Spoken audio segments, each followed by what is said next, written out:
First point है importance of employability skill for the current job market and the future work. यानी कह रहा है कि वर्तमान नौकरी बाजार में काम के भविष्य के लिए रोजगार योग्यता कौशल का महत्व। इसमें जो है जो प्रेजेंट और फ्यूचर यानी वर्तमान और भविष्य में जो वर्क है, जो काम है, उसके लिए रोजगार कौशल का क्या महत्व है। आज के नौकरी बाजार में और भविष्य के कार्य प्रणाली में रोजगार योग्यता बेहद महत्वपूर्ण है। ये कौशल न केवल नौकरी पाने में मदद करते हैं बल्कि व्यक्ति को कार्य स्तर पर प्रभावी ढंग से कार्य करने के लिए भी तैयार करते हैं। जैसे कि टेक्निकल कौशल के अलावा जो व्यक्ति है उसे क्या क्या चीज आनी चाहिए, जैसे कि संचार, कम्युनिकेशन स्किल, टीम वर्क, समय प्रबंधन, समस्या सुलझाना और नेतृत्व जैसे सॉफ्ट स्किल जो है उसको आनी चाहिए, तभी उन्हें वर्क प्लेस में या फिर किसी कंपनी में अच्छे पोजीशन पे वो जा सकते हैं। इन कौशलों के बिना व्यक्ति को पेशावर में सफलता हासिल करना मुश्किल हो सकता है। सिर्फ आपके पास टेक्निकल नॉलेज है, बाकी किसी भी चीज का नॉलेज नहीं है, तो आपको वर्क करने में भी और बाकी के लोगों से कनेक्ट करने में भी प्रॉब्लम। इसीलिए एम्प्लॉयबिलिटी स्किल इंपॉर्टेंस है। और आने वाले समय में ऑटोमेशन और एआई के प्रभाव के कारण कार्यों में प्रकृति बदल रही है और ऐसे में लचीले और अनुकूलनशीलता व्यक्ति की ही मांग बढ़ेगी। इसीलिए रोजगार योग्यता है न केवल आज के प्रतिस्पर्धा माहौल में बल्कि भविष्य में भी सफलता के लिए महत्वपूर्ण होगी। एम्प्लॉयबिलिटी स्किल का तो मतलब आप जानते ही होंगे, एक बार हम फिर से आपको बताते हैं कि रोजगार कौशल वे क्षमताएं और गुण हैं जो किसी व्यक्ति को नौकरी पाने में और सफलतापूर्वक काम करने के लिए आवश्यक होते हैं। इनके जो टाइप्स हैं वो है टेक्निकल नॉलेज यानी तकनीकी कौशल, संचार कौशल, समय प्रबंधन, समस्या सुलझाने की कौशल, टीम वर्क, सहयोग, नेतृत्व क्षमता, सृजनात्मक और नवचार, अनुकूलन क्षमता। ये जो 9 प्रकार के जो स्किल हैं वो एम्प्लॉयबिलिटी स्किल के अंदर आते हैं। आपके पास सिर्फ टेक्निकल नॉलेज है, इनके अलावा कोई और नॉलेज नहीं है, तो आपको वर्क करने में परेशानी होगी। अगर टेक्निकल नॉलेज के साथ साथ आप इन सॉफ्ट स्किल, इस एम्प्लॉयबिलिटी स्किल को अपने अंदर इंप्रूव करते हैं, इसे जानते हैं, इसे समझते हैं, तो आपको काम करने में काफी आसान होगा, ना केवल प्रेजेंट टाइम में बल्कि फ्यूचर में भी। अब जो है हम इस पॉइंट से रिलेटेड जितने भी एमसीक्यू बनते हैं इन सभी को डिस्कस करेंगे। फर्स्ट क्वेश्चन है आपका, नौकरी के बाजार में रोजगार योग्यता कौशल का महत्व क्या है? यह केवल एक उच्च वेतन पाने के लिए जरूरी है? यह व्यक्ति को अपने नौकरी में सफलता पाने के लिए मदद करता है? यह केवल सरकारी नौकरी में काम आता है? यह केवल तकनीकी पेशे में उपयोगी है? रोजगार योग्यता कौशल जो है ये जॉब में और अपने व्यवसाय में सफलता पाने के लिए जरूरी है। इनके जितने भी टाइप्स हैं, जितने भी इसके, वो सारे जो है किसी भी व्यक्ति को अपने जो पेशा है, उनका जो जॉब है, जो बिजनेस है, उसमें सफलता पाने के लिए, उसमें सक्सेस पाने के लिए जरूरी होता है। यह केवल हायर वेतन के लिए जरूरी नहीं होता, इसलिए ऑप्शन नंबर ए भी नहीं होगा। ऑप्शन बी इसका राइट ऑप्शन होगा। ऑप्शन नंबर सी, ये केवल सरकारी नौकरी में काम नहीं आता बल्कि इसमें प्राइवेट में भी ये काम करता है, प्राइवेट सेक्टर में भी, और खुद का जो अगर बिजनेस है तो उसमें भी ये इंपॉर्टेंस होता है। ये केवल तकनीकी पेशा में उपयोगी नहीं होता। ऑप्शन नंबर ए, सी और डी नहीं होगा। इस क्वेश्चन का राइट आंसर होगी आपका ऑप्शन नंबर बी। भविष्य में कार्य के लिए कौन सा कौशल सबसे महत्वपूर्ण होगा? तकनीकी कौशल, केवल शारीरिक श्रम, पारंपरिक कार्यालय कौशल, नेतृत्व और संवाद कौशल। भविष्य के लिए यानी फ्यूचर में भी पूछ रहा है कि कौन सा कौशल जो है सबसे महत्वपूर्ण होगा। तकनीकी कौशल तो लगभग लोग जानते ही, और शारीरिक श्रम यानी अपनी बॉडी से, अपने फिजिकल स्ट्रेंथ से हर एक लोग काम करते ही। पारंपरिक कार्यालय कौशल, अगर ऑफिस में वर्क कर रहे हैं तो वो आपको करना ही होगा। अगर बाहरी सेक्टर में आप काम कर रहे हैं फील्ड वर्क में, तो आपका ऑफिस वर्क वहां पे काम नहीं करेगा। नेतृत्व और संवाद कौशल, आपको एक लोगों को एकजुट होकर काम करना और लोगों से अच्छे तरह से कम्युनिकेट करना ज्यादा जरूरी है फ्यूचर में। ये ना केवल ऑफिस में बल्कि वर्क फील्ड में भी, कहीं भी नेतृत्व और संवाद कौशल की आवश्यकता सबसे अधिक होती है। इस क्वेश्चन का right answer option number D. रोजगार योग्यता कौशल में किस प्रकार के कौशल शामिल होते हैं? व्यक्तिगत स्वभाव और समय प्रबंधन, केवल गणितीय कौशल, केवल कंप्यूटर प्रोग्रामिंग, केवल भाषा कौशल। रोजगार कौशल में हमने आपको पहले बताया, आपको हमने 9 स्किल बताया है एम्प्लॉयबिलिटी स्किल का। अगर उस 9 स्किल को आप अच्छे तरह से रिसर्च करें तो उनमें भी कई प्रकार के स्किल आपको अटैच देखने को मिलेगा। तो यहाँ पे जितने भी ऑप्शन में केवल है, यानी यहाँ पे ओनली बोल रहा है, तो ओनली नहीं है, केवल नहीं है, इसमें बहुत सारे स्किल को जोड़ के एक रोजगार योग्य कौशल को बनाया गया है, यानी एम्प्लॉयबिलिटी स्किल को बनाया गया। तो इस क्वेश्चन का राइट आंसर ऑप्शन नंबर ई। क्या रोजगार योग्यता कौशल भविष्य के रोजगार परिदृश्य को प्रभावित करते हैं? नहीं, यह केवल अनुभव महत्वपूर्ण है। हाँ, क्योंकि यह अधिक लचीलापन और अनुकूलन क्षमता को बढ़ाता है। नहीं, क्योंकि हर उद्योग में अनुभव अधिक जरूरी है। हाँ, लेकिन यह केवल बड़े शहरों में काम आता है। तो रोजगार कौशल योग्यता जो है भविष्य के रोजगार परिदृश्य को प्रभावित करती है। वो इसलिए प्रभावित करती है क्योंकि यह अधिक लचीलापन है और अनुकूलन क्षमता को ये बनाए रखती है। तो इस क्वेश्चन का राइट आंसर हो गया आपका ऑप्शन नंबर बी। किस कारण से संवाद कौशल को रोजगार योग्यता कौशल के रूप में महत्वपूर्ण माना जाता है? संवाद कौशल यानी कम्युनिकेशन स्किल को रोजगार कौशल में महत्वपूर्ण माना जाता है। यह केवल बहस में काम आता है? सिर्फ बहस में काम नहीं आता, बहस भी आप कर रहे हैं, किसी से कोई भी चीज आर्गुमेंट कर रहे हैं या उसे डिस्कस कर रहे हैं, तो वो एक तरफा नहीं होता, दोनों साइड से होता है। तो बहस में ये सिर्फ काम नहीं आता है। यह टीम वर्क और ग्राहकों से संबंध बनाने में काम करता है। यह केवल लिखित संवाद में काम आता है। लिखित केवल जहां पे आ गया वो आंसर गलत हो जाएगा। तो ऑप्शन नंबर ए और सी नहीं होगा। यह सिर्फ प्रशिक्षण के लिए जरूरी है, ये भी ऑप्शन नहीं होगा। इस क्वेश्चन का राइट आंसर हो गया आपका ऑप्शन नंबर डी। यह टीम वर्क और ग्राहकों से संबंध में मदद करता है। Option number B right option. नौकरी पाने के लिए कौन सा कौशल सबसे ज्यादा महत्वपूर्ण है? तकनीकी कौशल, केवल उच्च शिक्षा। ऑप्शन नंबर बी में आप देखें तो केवल है, तो केवल जहां पे आएगा तो वो आंसर नहीं होगा। सामूहिक कार्य कौशल और संवाद कौशल, केवल शारीरिक श्रम, तो ऑप्शन नंबर डी भी नहीं होगा। ऑप्शन नंबर ए और सी में से कोई एक आंसर सही होगा। तो नौकरी पाने के लिए कौन सा कौशल सबसे ज्यादा महत्वपूर्ण है? इस क्वेश्चन का आंसर आप लोग कमेंट में बताइए। आपको कमेंट में क्या बताना है, आपको कमेंट में कैसे बताना है? जैसे क्वेश्चन नंबर 6 है तो 6 पॉइंट देके ऑप्शन नंबर ए और सी इन दोनों में से जो ऑप्शन सही होगा वो ऑप्शन को आपको लिखना है, ए या सी, ठीक है। इस प्रकार से आप कमेंट करेंगे और जिनका कमेंट सही होगा उसको हार्ट दे देंगे ताकि बाकी स्टूडेंट को भी पता चल जाए कि ये ऑप्शन सही था। रोजगार योग्यता कौशल में निम्नलिखित में से कौन सा कौशल शामिल नहीं है? यहाँ पे शामिल नहीं है ये पूछा जा रहा है, इस चीज का ध्यान रखें। कहीं जैसे अभी हम पिछले प्रश्न में देखें तो शामिल जो रोजगार कौशल है या इसको दर्शाता है, इस प्रकार के प्रश्न थे, और यहाँ पे देखें तो आपको नहीं बोला जा रहा है, ठीक है। तो इस चीज का खास ध्यान रखें, एग्जाम में आपको क्वेश्चन जो है पॉजिटिव में और नेगेटिव में इन दोनों में पूछा जा सकता है। विशेष तकनीकी दक्षता, केवल प्रबंधन कौशल, अनुकूलन क्षमता और समस्या सुलझाने की क्षमता। सृजनात्मक सोच है, विशेष तकनीकी दक्षता भी है, अनुकूलन क्षमता समस्या सुलझाने की क्षमता भी है, प्रबंधन कौशल भी है। लेकिन यहाँ पे आप देखें तो आगे में केवल दिया गया यानी ओनली मेजरमेंट स्किल। तो मेजरमेंट स्किल है लेकिन सिर्फ वही नहीं है, बाकी भी स्किल है वहां। तो ऑप्शन नंबर सी इस क्वेश्चन का राइट आंसर हो जाएगा, क्योंकि हमें क्वेश्चन नेगेटिव में पूछा जा रहा है तो नेगेटिव ही आंसर होगा। कई बार क्या होता है कि नेगेटिव क्वेश्चन पूछा जाता है और आंसर जो है पॉजिटिव में होता है। तो यहाँ क्वेश्चन जो आपको पूछा है कौन सा स्किल शामिल नहीं है रोजगार योग्यता कौशल में, तो केवल प्रबंधन कौशल जो है शामिल नहीं है। तो option number C right option. अब आते हैं लेसन 1 से दूसरे पॉइंट पे, relate to government of India and private portal, यानी भारत सरकार संबंधित और निजी पोर्टल। आपको जो है GOI एंड प्राइवेट पोर्टल दिया गया है। GOI का जो फुल फॉर्म होता है वो गवर्नमेंट ऑफ इंडिया होता है। तो गवर्नमेंट ऑफ इंडिया और निजी क्षेत्र के जो विभिन्न पोर्टल रोजगार कौशल विकास और कैरियर के अवसरों को बढ़ावा देने के लिए उपयोग किए जाते हैं। ये पोर्टल नौकरी चाहने वाले छात्राओं और पेशेवर के लिए महत्वपूर्ण संसाधन है। भारत सरकार के जो पोर्टल्स है, राष्ट्रीय कैरियर सेवा NCS, यह पोर्टल भारत सरकार के द्वारा संचालित है और नौकरी खोजने वालों के लिए रोजगार के अवसर, प्रशिक्षण, कैरियर मार्गदर्शन और कौशल विकास की जानकारी को प्रदान करता है। यह पोर्टल नौकरी देने वाले कंपनियों और नौकरी चाहने वाले के बीच में कनेक्टिविटी सुनिश्चित करता है, यानी कि ये जो है एक मीडिएटर का काम करता है NCS। उसी तरह से है स्किल इंडिया। इस पोर्टल का उद्देश्य जो है युवाओं को कौशल विकास के माध्यम से रोजगार योग्य बनाना है।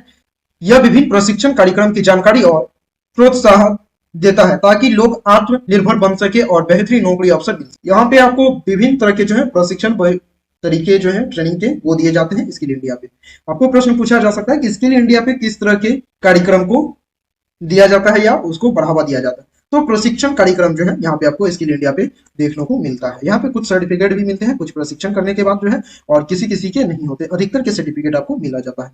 राष्ट्रीय कैरियर सेवा, यहाँ पे जॉब को ढूंढने के लिए जो है उनके प्रशिक्षण और कैरियर मार्गदर्शन के लिए जो है जानकारी मिलती है। इस पोर्टल पे असंगठित क्षेत्र के लिए श्रमिक के लिए है। इसके माध्यम से श्रमिकों को रजिस्ट्रेशन किया जाता है जिससे उन्हें सरकार से लाभ और सुरक्षा और सामाजिक सुरक्षा योजनाओं का लाभ मिलता है। आपको प्रश्न पूछा जा सकता है कि इस श्रम पोर्टल पे किस प्रकार के लाभ जो है श्रमिकों को दिया जाता है।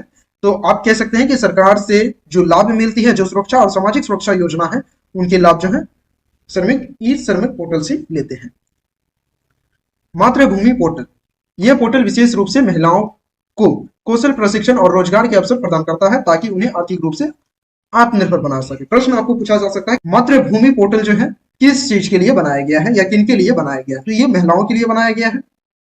प्रधानमंत्री कौशल विकास योजना, जिसे PMKVY हम कहते हैं, यह सरकारी पोर्टल प्रशिक्षण कार्यक्रम और कौशल विकास योजनाओं का एक प्रमुख भाग है जो युवाओं को उद्योग के अनुसार प्रशिक्षित करता है और रोजगार के अवसरों के लिए तैयार करता है। कई बार इनका जो है फुल फॉर्म पूछा जाता है, ठीक है। PMKVY आपको दे दिया जाएगा और इनका फुल फॉर्म जो है आपको पूछा जाएगा। तो फुल फॉर्म क्या हो गया? प्रधानमंत्री कौशल विकास योजना। अब जानते हैं कि निजी पोर्टल यानी प्राइवेट पोर्टल।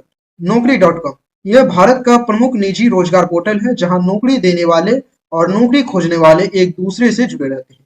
यह पोर्टल विभिन्न उद्योग में उपलब्ध नौकरी के अवसरों को सूचीबद्ध करता है। जिस प्रकार से MCS वर्क करता है उसी प्रकार से नौकरी.com भी वर्क करता है।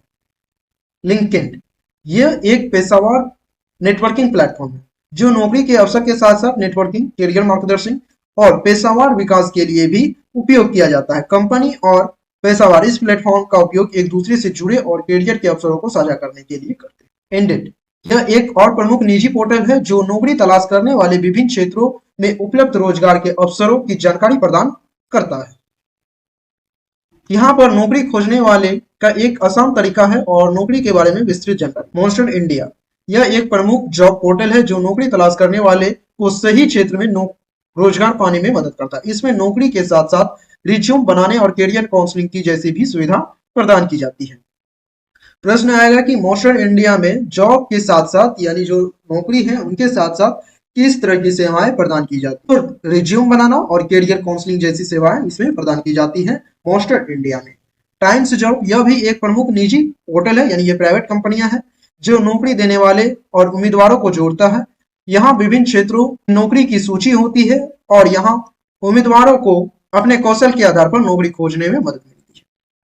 इन सरकारी और निजी पोर्टल के माध्यम से लोग अपनी नौकरी खोज सकते हैं, कौशल विकसित कर सकते हैं और भविष्य के लिए तैयार हो सकते हैं। सरकारी पोर्टल विशेष रूप से कमजोर वर्ग और संगठित श्रमिकों और छोटे व्यवसायों के लिए रोजगार अवसर प्रदान करते हैं, जबकि निजी पोर्टल का मुख्य रूप से नौकरी बाजार की जानकारी और करियर नेटवर्किंग के लिए किया जाता है। क्वेश्चन आपको आएगा कि सरकारी पोर्टल विशेष रूप से किन के लिए बनाया गया है, किस प्रकार की ये सेवाएं लोगों को प्रदान की जाती है। तो ये कमजोर वर्ग और संगठित श्रमिकों और छोटे व्यवसाय के लिए ये रोजगार का अवसर प्रदान करता है। उसी तरह से निजी पोर्टल का वर्क क्या है? ये मुख्य रूप से जो मार्केट में चल रही जॉब है उनकी जानकारी देता है, साथ ही आपको करियर नेटवर्किंग के लिए भी बताया जाता है। ये थे आपके point number 2 related to government of India and private portals. इस पॉइंट से जो रिलेटेड MCQ है उसे हम कवर करते हैं। भारत सरकार के द्वारा चलाए जा रहे प्रमुख डिजिटल प्लेटफॉर्म का नाम क्या है? डिजी लॉकर, पेटीएम, गूगल पे, ओला। ओला प्राइवेट है, गूगल पे प्राइवेट है, पेटीएम भी प्राइवेट है। भारत सरकार के द्वारा जो डिजिटल प्लेटफॉर्म है जिसपे आप अपने डॉक्यूमेंट्स को एडजस्ट करके रखते हैं वो है डिजी लॉकर। इस क्वेश्चन का राइट आंसर ऑप्शन नंबर 8। स्वच्छ भारत मिशन से संबंधित सरकारी पोर्टल का नाम क्या है?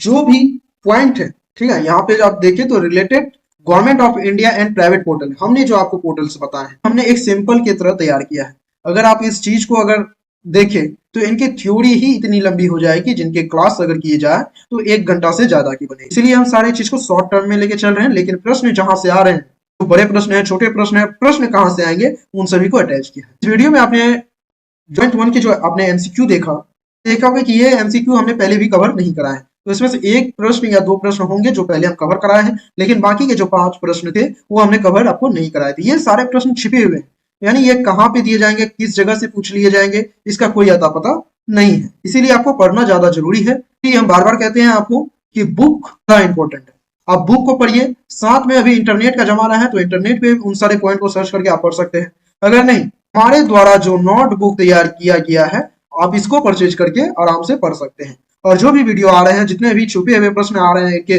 जितने भी प्रश्न जो पूछे जा सकते हैं उन सारे को हम कवर करने का प्रयास करेंगे। चलिए प्रश्न पे आते हैं। स्वच्छ भारत मिशन से संबंधित सरकारी पोर्टल का नाम क्या है? स्वच्छ भारत मिशन, नाम से ही पता चल रहा है कि ये स्वच्छ भारत मिशन जो है किस चीज के लिए बनाया जा रहा है। क्वेश्चन का जो राइट आंसर हो गया आपको ऑप्शन नंबर 1, क्योंकि इसका नाम ही देखे तो स्वच्छ भारत मिशन है, ऑप्शन देखने का जरूरत ही नहीं है हमें। इसमें स्वच्छ भारत मिशन .gov.in को इसलिए बनाया गया था कि ताकि स्वच्छ भारत मिशन को आसानी से कंप्लीट किया जा सके। यहाँ बाकी के 3 पोर्टल दिए गए हैं, my government .gov.in, pmindia.gov.in, india.gov.in। तीनों पोर्टल का क्या काम है? ठीक है, इन तीनों पोर्टल का क्या काम है, क्या वर्क है, इसको आप कमेंट में बताइए। इससे ये पता चलेगा कि जितने भी हम प्रश्न आपको पूछ रहे हैं, जो भी चीज कह रहे हैं कि आपको कमेंट करना है, इससे ये पता चलेगा कि आपकी तैयारी किस हिसाब से। जब तक ये पता ना चले कि आपकी तैयारी किस लेवल की है, उसको इम्प्रूव हम नहीं कर सकते। हम जो आपको पढ़ा रहे हैं, इस चीज को आप देख रहे हैं कि आपको मिल रहा है क्या नहीं मिल रहा है, इस चीज का तो हमें पता नहीं है। वो क्या है, किस लेवल पे आप हैं, ये आप ही जानते हैं। ये जो भी चीज हम पूछ रहे हैं आपको कि ये चीज आप कमेंट कीजिए, तो उस चीज को कीजिए ताकि पता चले कि आपकी तैयारी किस लेवल की। ठीक है, इस क्वेश्चन का राइट आंसर ऑप्शन नंबर ए होगा, स्वच्छ भारत मिशन .gov.in। भारत सरकार का कौन सा पोर्टल डिजिटल भुगतान को बढ़ावा देने के लिए भीम, पेटीएम, गूगल पे, फोन पे, गूगल पे, पेटीएम, ये तीनों जो है प्राइवेट है और भीम जो ऐप है ये गवर्नमेंट के थ्रू तैयार किया गया। तो इस क्वेश्चन का राइट आंसर ऑप्शन नंबर ए। ई डिस्ट्रिक्ट पोर्टल किस प्रकार की सेवाएं प्रदान करता है? डिजिटल शिक्षा, सरकारी प्रमाण पत्र प्राप्ति, सार्वजनिक वितरण प्रणाली, नागरिकों के लिए स्वास्थ्य सेवाएं। तो ई डिस्ट्रिक्ट पोर्टल जो है सरकारी प्रमाण पत्र प्राप्ति के लिए बनाया गया है। इस क्वेश्चन का right answer option number B. किस सरकारी पोर्टल के माध्यम से नागरिक अपनी शिकायत दर्ज कर सकते हैं? National portal of India, my G O V, CPGRAMS, digital India, CPGRAMS digital India. तो नागरिक जो है अपनी शिकायत दर्ज कर सकते हैं, वो है माई जीओवी से। इस क्वेश्चन का right answer option number B. PMAY portal का क्या उद्देश्य है? किसानों के लिए योजना, प्रधानमंत्री Awas Yojana, digital India mission, कौशल विकास पोर्टल। किसान के लिए योजना, प्रधानमंत्री Awas Yojana, digital India mission और कौशल विकास पोर्टल। इस क्वेश्चन का जो राइट आंसर होगा वो आपको कमेंट में बताना है। इस क्वेश्चन का आपको इस प्रकार से बताएंगे, ये पॉइंट 2 से है तो P2 डॉट और PMAY, क्योंकि यहाँ क्वेश्चन नंबर नहीं लिखे हैं तो PMAY और ब्रैकेट में जो ऑप्शन होगा ABCD, इसमें से जो होगा उसको आप ब्रैकेट में लिखेंगे। आधार को ऑनलाइन सेवा प्रदान करने के लिए किस सरकारी पोर्टल के माध्यम से किया जाता है? UIDAI, ministry of health, DigiLocker, PMO India. तो इस क्वेश्चन का राइट आंसर है ऑप्शन नंबर ए। भारत सरकार द्वारा डिजिटल इंडिया पहल के तहत चलाए जा रहे पोर्टल का उद्देश्य क्या है? नागरिकों को डिजिटल सेवा उपलब्ध कराना, डिजिटल मुद्रा की शुरुआत करना, ऑनलाइन शिक्षा पोर्टल, डिजिटल बैंक सेवाएं।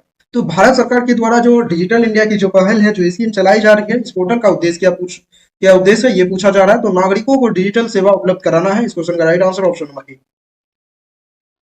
प्रधानमंत्री किसान सम्मान निधि योजना के लिए कौन सा पोर्टल है?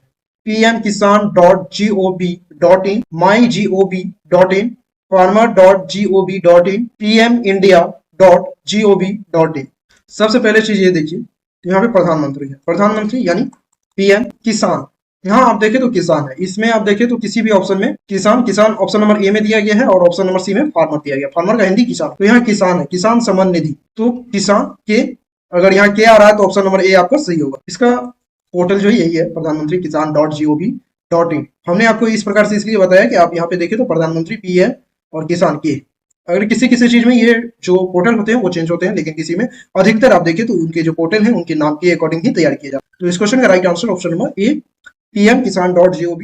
भारतीय रिजर्व बैंक द्वारा संचालित भुगतान प्रणाली IMPS का पूरा नाम क्या है?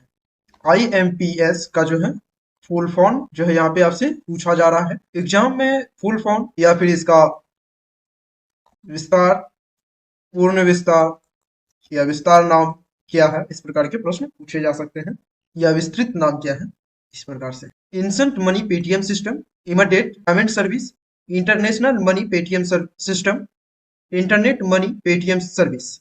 सबसे पहले इसका अर्थ जो है, इसका जो पूरा नाम है, ठीक है, आपको अर्थ भी पूछा जा सकता है। यहाँ पे पूरा नाम की जगह पे आपको अर्थ भी पूछा जा सकता है। तो इसका जो पूरा नाम है इमीडिएट पेटीएम सर्विस। ठीक है, ऑप्शन नंबर बी इसका राइट ऑप्शन है। इसके बारे में थोड़ा सा जान लीजिए, हो सकता है इससे रिलेटेड प्रश्न आपको पूछे जा सकते।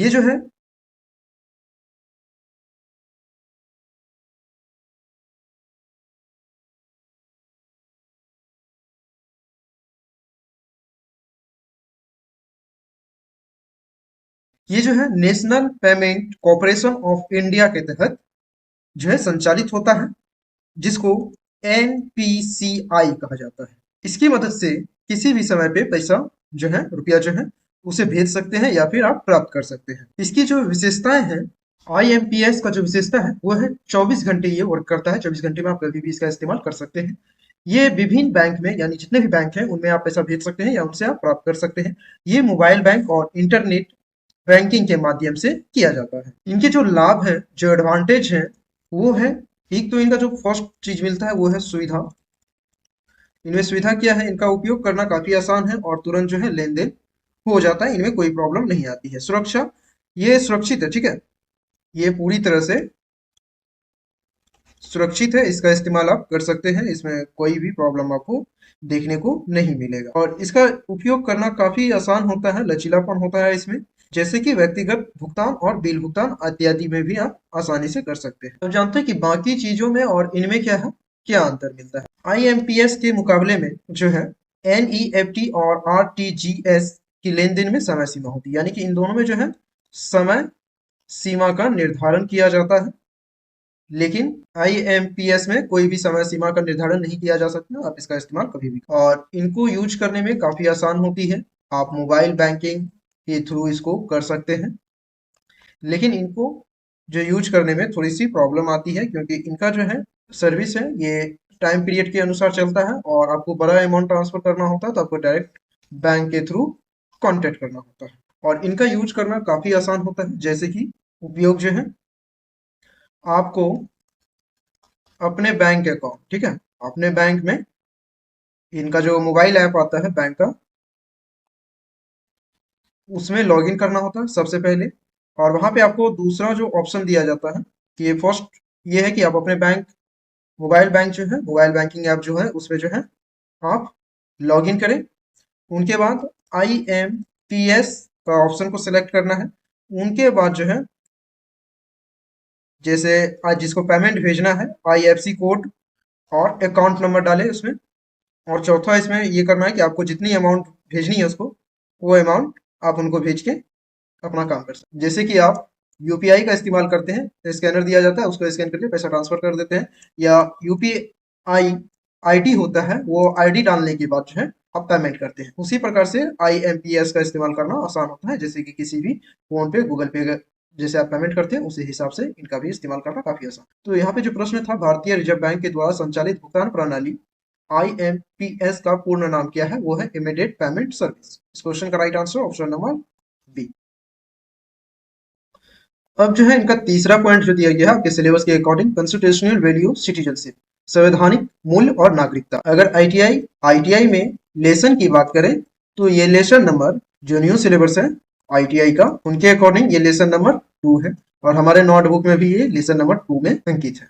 चलिए पॉइंट को डिस्कस करते हैं। कॉन्स्टिट्यूशनल वैल्यू सिटीजनशिप, नागरिकता भारतीय संविधान का एक महत्वपूर्ण तत्व है जो किसी व्यक्ति के अधिकार और कर्तव्य की पहचान करता है और उसे एक राज्य के प्रति कानून संबंधित में संकलन करता है। भारतीय संविधान में नागरिकता से जुड़े अधिकार कर्तव्य संविधान के 2 भाग में दिए गए हैं और इनके तहत नागरिकता प्राप्त करने के विभिन्न तरीके निर्धारित किए गए हैं, जैसे कि जन्म के आधार पर, यदि किसी व्यक्ति का जन्म भारत में हुआ है तो उसे भारतीय नागरिकता माना जाएगा, सिवाय कुछ विशेष परिस्थितियों के, जैसे यदि वह व्यक्ति विदेश सरकार के लिए काम करता है। कोई व्यक्ति जो है जिनका जन्म जो है भारत में हुआ है, लेकिन वो काम किसके लिए कर रहा है, रूस सरकार के लिए, ठीक है, रूस में वो काम कर रहा है काफी दिनों से, तो वहां की जो है सिटीजनशिप उसको मिल ही जाती है।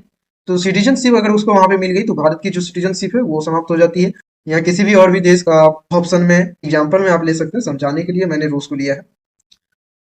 वंशानुक्रम से यदि व्यक्ति के माता पिता भारतीय है तो वो भी भारतीय नागरिक माना जाएगा, चाहे वो भारत में जन्मा हो या विदेश में, ठीक है। अब इनका दूसरा चीज क्या है कि जो भी व्यक्ति, मान के चलते हैं कोई व्यक्ति है वो भारत, उसके माता पिता की जो नागरिकता है वो भारत की है, लेकिन वो काम कहाँ कर रहे हैं, रूस में कर रहे हैं, रूस में रह रहे हैं, सारा काम उनका रूस में हो रहा है, तो उस व्यक्ति को जो है नागरिकता कहाँ का माना जाएगा, भारत का ही माना जाएगा, क्योंकि वो यहीं का वंशज है। विवाह के आधार पर किसी विदेशी महिला के भारतीय नागरिक से विवाह करने के बाद वो भारतीय नागरिकता प्राप्त कर सकती है, और कुछ शर्त के तहत।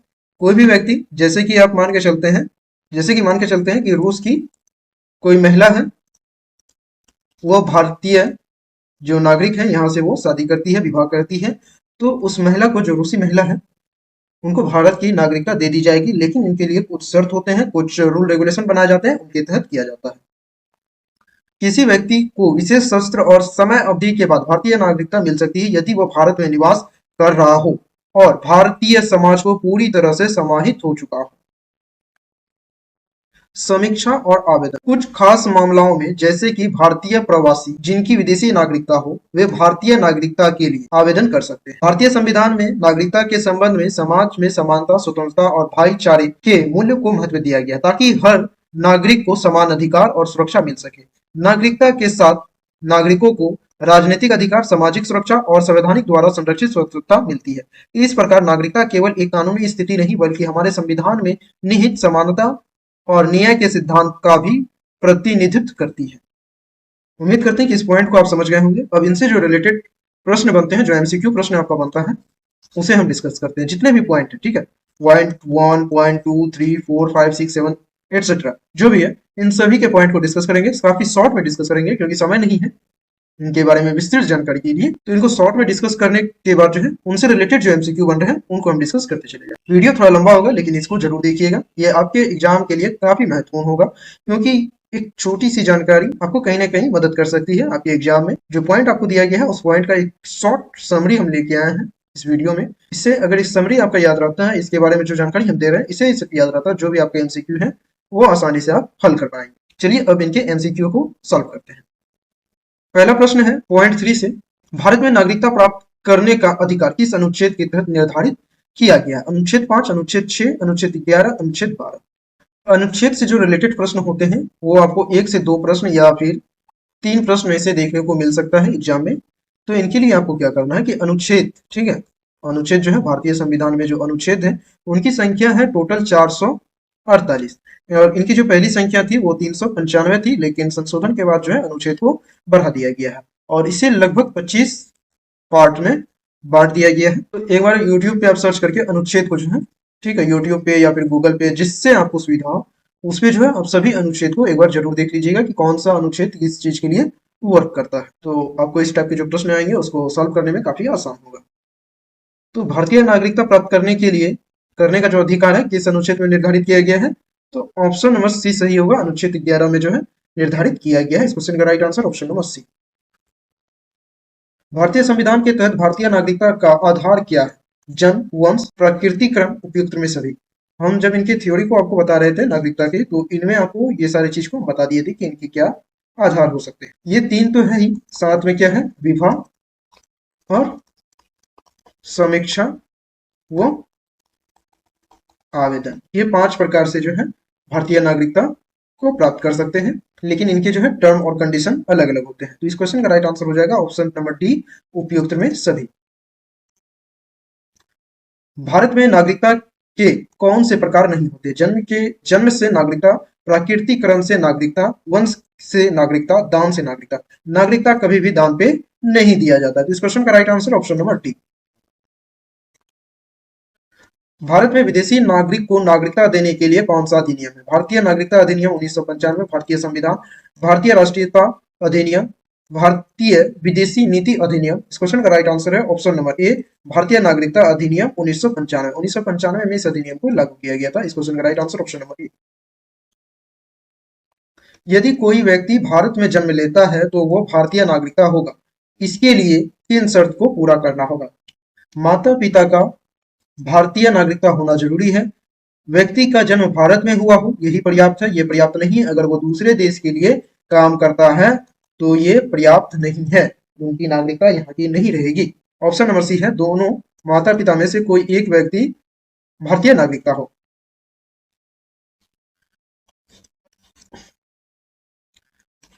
माता या पिता, इन दोनों में से, ठीक है, इन दोनों में से कोई एक भारतीय नागरिकता हो, ठीक है। और ऑप्शन नंबर डी है उपयुक्त में सभी। ऑप्शन नंबर बी नहीं होगा, ऑप्शन ए। अगर ऑप्शन सी आपको नहीं दिया गया है तब जो है ऑप्शन नंबर ए को टिक करेंगे। अगर ऑप्शन नंबर सी दिया है तो ऑप्शन नंबर सी को टिक करेंगे, क्योंकि यहाँ पे आप देखें तो माता पिता में से कोई एक भारतीय है तो उनको भारतीय नागरिकता मिल सकती है यदि वो व्यक्ति भारत में जन्म लेता है। उनके माता पिता में से कोई एक जो है भारत के नागरिक होनी चाहिए और वो भारत में रह रहा हो या फिर किसी दूसरे देश में रह रहा हो, लेकिन वहां की वो नागरिकता को नहीं लेता है, वो सिर्फ भारतीय नागरिकता को लिए हुए हैं, तो उन्हें भारत का नागरिकता मिल सकता है उस व्यक्ति को, ठीक है। इस क्वेश्चन का right answer option number C. भारत में एक व्यक्ति को नागरिकता देने का अधिकार किसे प्राप्त है? राष्ट्रपति, प्रधानमंत्री, केंद्रीय गृह मंत्री, संसद। ये क्वेश्चन हम पहले भी आपको करा चुके हैं कि किसी को भी नागरिकता देने का अधिकार है, वो है। तो इस क्वेश्चन का जो राइट आंसर होगा वो आप कमेंट करेंगे।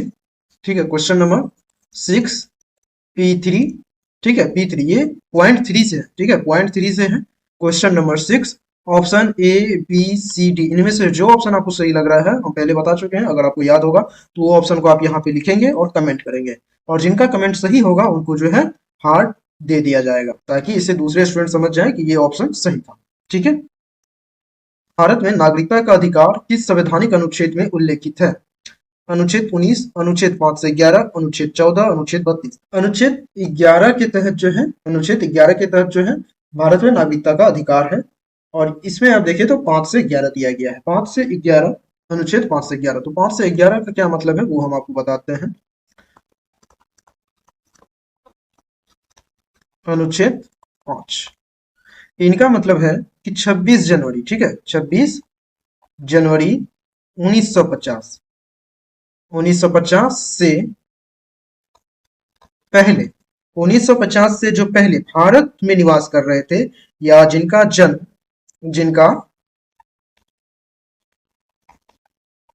जन्म या वंश भारतीय, ठीक है, भारतीय था, उन्हें भारत का नागरिक माना जाएगा। और सेम इसी तरह अनुच्छेद जो है, अनुच्छेद 6 में उन व्यक्ति के लिए है जो पाकिस्तान, बांग्लादेश या अन्य देश में भारत में आकर बसे हैं। इनके तहत यदि कोई व्यक्ति भारत में 1950 से पहले बसा हो, 1950 से पहले आके यहाँ पे बसा है, या 1950 के बाद आके प्रवासी हुए हैं, तो वो नागरिकता प्राप्त कर सकते हैं, यदि उसने कुछ शर्तों को पूरा किया है। जो नागरिकता प्राप्त करने के जो शर्त होते हैं, ठीक है, नागरिकता प्राप्त करने के जो शर्त होते हैं, अगर उसने उसे पूरा किया है तो उसे नागरिकता मिल सकता है। और सात का कहना है कि पाकिस्तान से भारत में आने वाले ऐसे व्यक्ति से संबंध है जो पाकिस्तान में निवास कर चुके थे और 1947 के विभाजन के समय भारत से पाकिस्तान गए थे। भारत का नागरिकता प्राप्त करने का एक विशेष प्रक्रिया से गुजरना होता है, यानी पहले भारत में थे, बाद में जो है वो पाकिस्तान चले गए, और फिर वो पाकिस्तान से यूटर्न लेके फिर से वो भारत में आना चाहते हैं, भारत की नागरिकता लेना चाहते हैं, तो उसके लिए उसे विशेष प्रक्रिया से गुजरना होगा। ठीक है, अपर लेवल का जो है ना प्रक्रिया होता है, उससे उसे गुजरना होगा पाकिस्तानियों। और अनुच्छेद 8 का मतलब है कि भारतीय मूल के व्यक्ति को नागरिकता देने का प्रावधान करता है जो विदेश में रहे, बशर्ते वो भारत के नागरिकता प्राप्त करने के लिए आवेदन करे और निर्धारित शर्तों को पूरा करे। भारत में उनके, ठीक है, माता पिता रहते हैं, ठीक है, माता पिता रहते हैं, लेकिन उनके जो बच्चे हैं वो विदेश में, उनके जो बच्चे हैं वो विदेश में जॉब करते हैं या वहां रहते हैं, और उन बच्चे को जो है भारत की क्या चीज चाहिए, नागरिकता चाहिए, तो उनके लिए जो है उन्हें आवेदन करना होगा। सभी चीजें नियम और शर्त है। और अनुच्छेद 19 ये निर्धारित करता है यदि कोई व्यक्ति भारत की नागरिकता छोड़कर किसी अन्य देश की नागरिकता ग्रहण करता है तो उसकी नागरिकता को समाप्त कर दिया जाए। ठीक है, जैसे कि यहाँ पे आपको प्रश्न है कि भारत में नागरिकता का अधिकार किस संवैधानिक अनुच्छेद में उल्लेखित है। ठीक है, इस क्वेश्चन का राइट आंसर तो 9 से 5 ही है, अनुच्छेद 5 से 11। अगर यहाँ 5 से 11 नहीं सिर्फ 11 दिया गया तो वो राइट ऑप्शन हो जाएगा। ठीक है, 11 में दिया गया है इस चीज को, लेकिन 5 से 11 तक के जो अनुच्छेद हैं इसमें नागरिकता के संबंधित है। यहाँ पे अगर आपको, यहाँ पे आपको अनुच्छेद 9 अगर दिया जाए और ये पूछा जाए कि ये किससे संबंधित है, तो ये संबंधित है भारत में जो व्यक्ति भारत की नागरिकता को छोड़ चुके हैं तो उनकी नागरिकता को समाप्त करने का अधिकार जो है अनुच्छेद 9 में। फिर अनुच्छेद 10 की बात करें तो यह सुनिश्चित करता है कि भारत के नागरिक को नागरिकता को संविधान और कानून की तहत सुरक्षा रखा जाए, यानी सुरक्षित रखा जाए। इनमें यह कहा गया है यदि सरकार किसी व्यक्ति की नागरिकता को लेकर कोई कार्रवाई करती है तो उसे संविधान और विधि द्वारा निर्धारित प्रक्रियाओं का पालन करना होगा। अब बात आते हैं अनुच्छेद 11। अनुच्छेद 11 संसद को अधिकार देता है कि वह नागरिकता के संबंधित नियम और शर्तों को निर्धारित करने के लिए कानून बना सकती है। इसके अंतर्गत नागरिकता अधिनियम 1995 को संसद ने पारित किया था। इसमें नागरिकता की प्रक्रिया, शर्त और प्रकार विस्तृत रूप से दिए गए हैं। अनुच्छेद 5 से 11 का जो उद्देश्य है यह सुनिश्चित करना है कि भारतीय नागरिकता की पहचान प्रक्रिया स्पष्ट, न्यायपूर्ण और संवैधानिक हो। ठीक है, समझ गए यहाँ पे? तो इस क्वेश्चन का जो आपका राइट आंसर हो गया आपका ऑप्शन नंबर बी, अनुच्छेद 5 से 11। सभी जो 5 से 11 तक के जो अनुच्छेद थे उसकी समरी हम आपको बता चुके हैं। बाकी की जो डिटेल है वो आप यूट्यूब पे, गूगल पे सर्च करके जरूर देख लीजिएगा। भारत में नागरिकता प्राप्त करने के बाद किसी व्यक्ति को किस अधिकार से वंचित किया जा सकता है?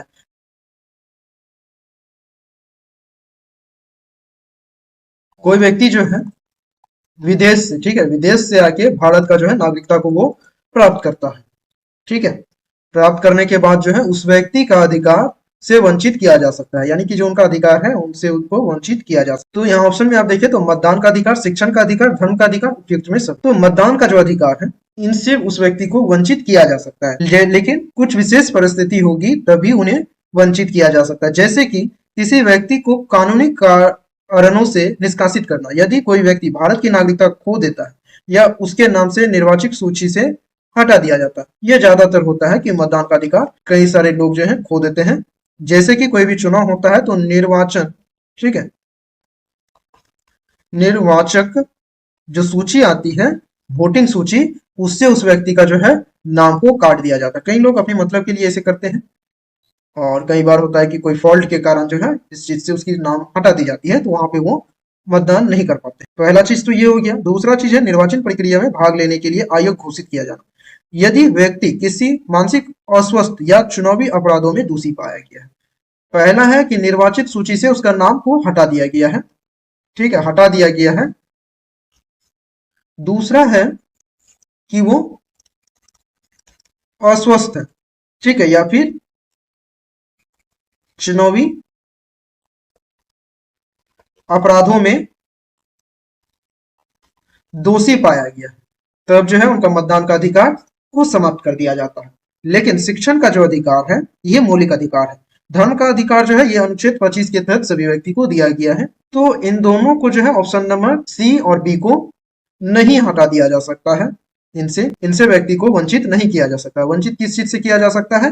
वो है मतदान का अधिकार। Option number A right option होगा। समझ गए? यहाँ पे निर्वाचित सूची में उसका नाम हटा दिया गया है। पहला चीज ये हो जा सकता है।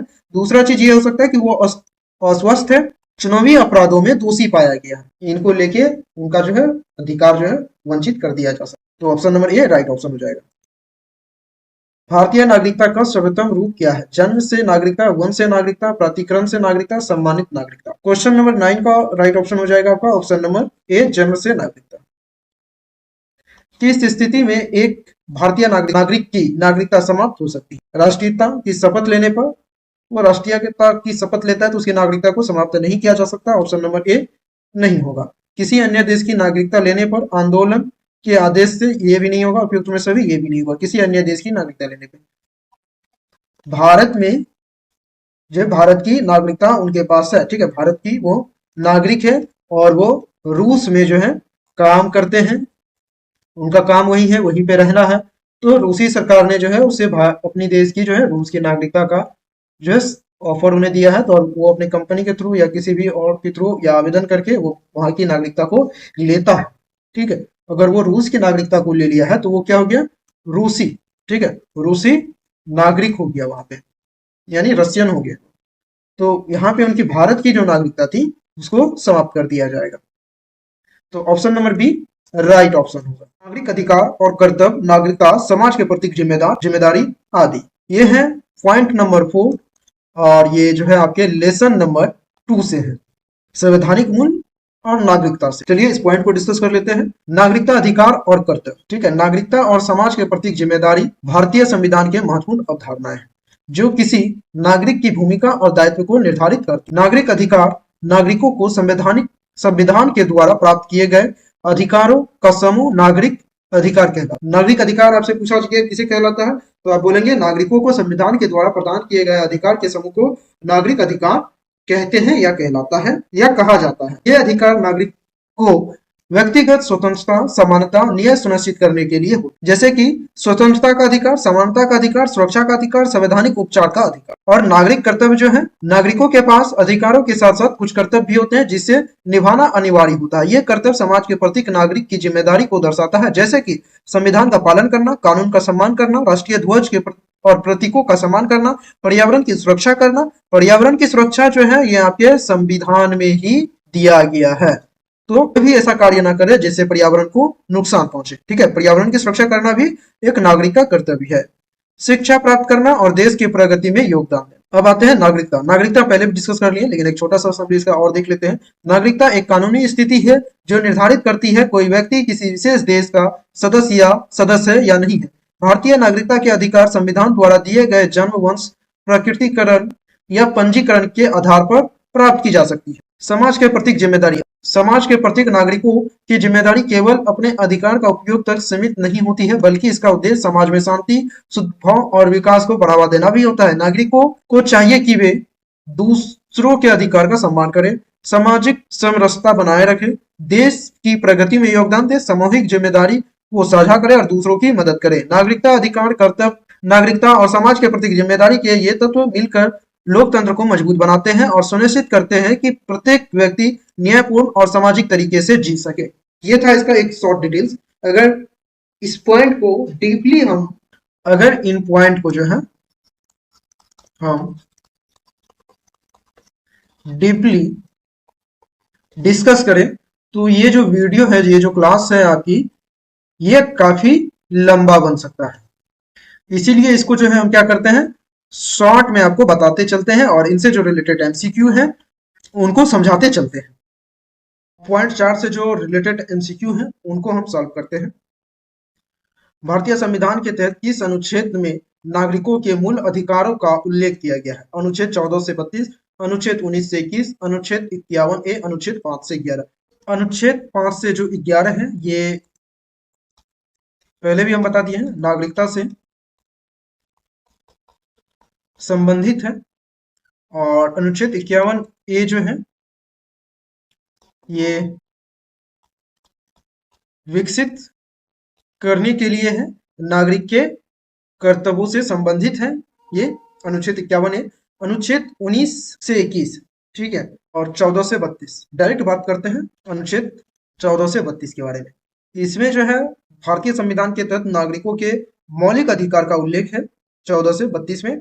और ये अधिकार जो है भारतीय नागरिकों को राज्य की सुरक्षा प्रदान करता है और उनके स्वतंत्रता, समानता और न्याय की गारंटी देता है। तो मूल अधिकार जो है आपका मौलिक अधिकारों से रिलेटेड है। इस क्वेश्चन का राइट आंसर हो गया आपका अनुच्छेद 14 से 32। अब जानते हैं कि अनुच्छेद 14 क्या कहता है। अनुच्छेद 14 जो है समानता का अधिकार है। अनुच्छेद 32 जो है न्यायालय में अधिकारों की रक्षा के लिए उपयोग किया जाता है। फिर अनुच्छेद 19 जो है अभिव्यक्ति की स्वतंत्रता और अन्य बुनियादी स्वतंत्रता देता है। अनुच्छेद 21 जो है जीवन की व्यक्तिगत स्वतंत्रता का अधिकार है।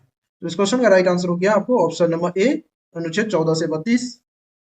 किस अधिकार के तहत भारतीय नागरिकों को अभिव्यक्ति की स्वतंत्रता प्राप्त है? संपत्ति का अधिकार, धर्म की स्वतंत्रता, भाषण और अभिव्यक्ति की स्वतंत्रता, शिक्षा का अधिकार। इस क्वेश्चन का राइट आंसर है ऑप्शन नंबर सी, भाषण और अभिव्यक्ति की स्वतंत्रता।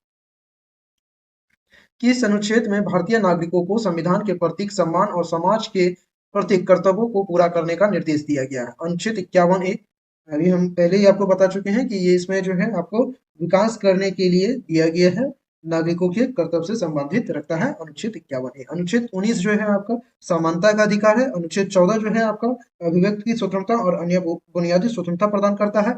अनुच्छेद 21 जो है जीवन और व्यक्तिगत स्वतंत्रता का अधिकार है इसमें। तो यहाँ प्रश्न आप देखें तो किस अनुच्छेद में भारतीय नागरिक को संविधान के प्रति सम्मान और समाज के प्रति कर्तव्यों को पूरा करने का निर्देश दिया गया है?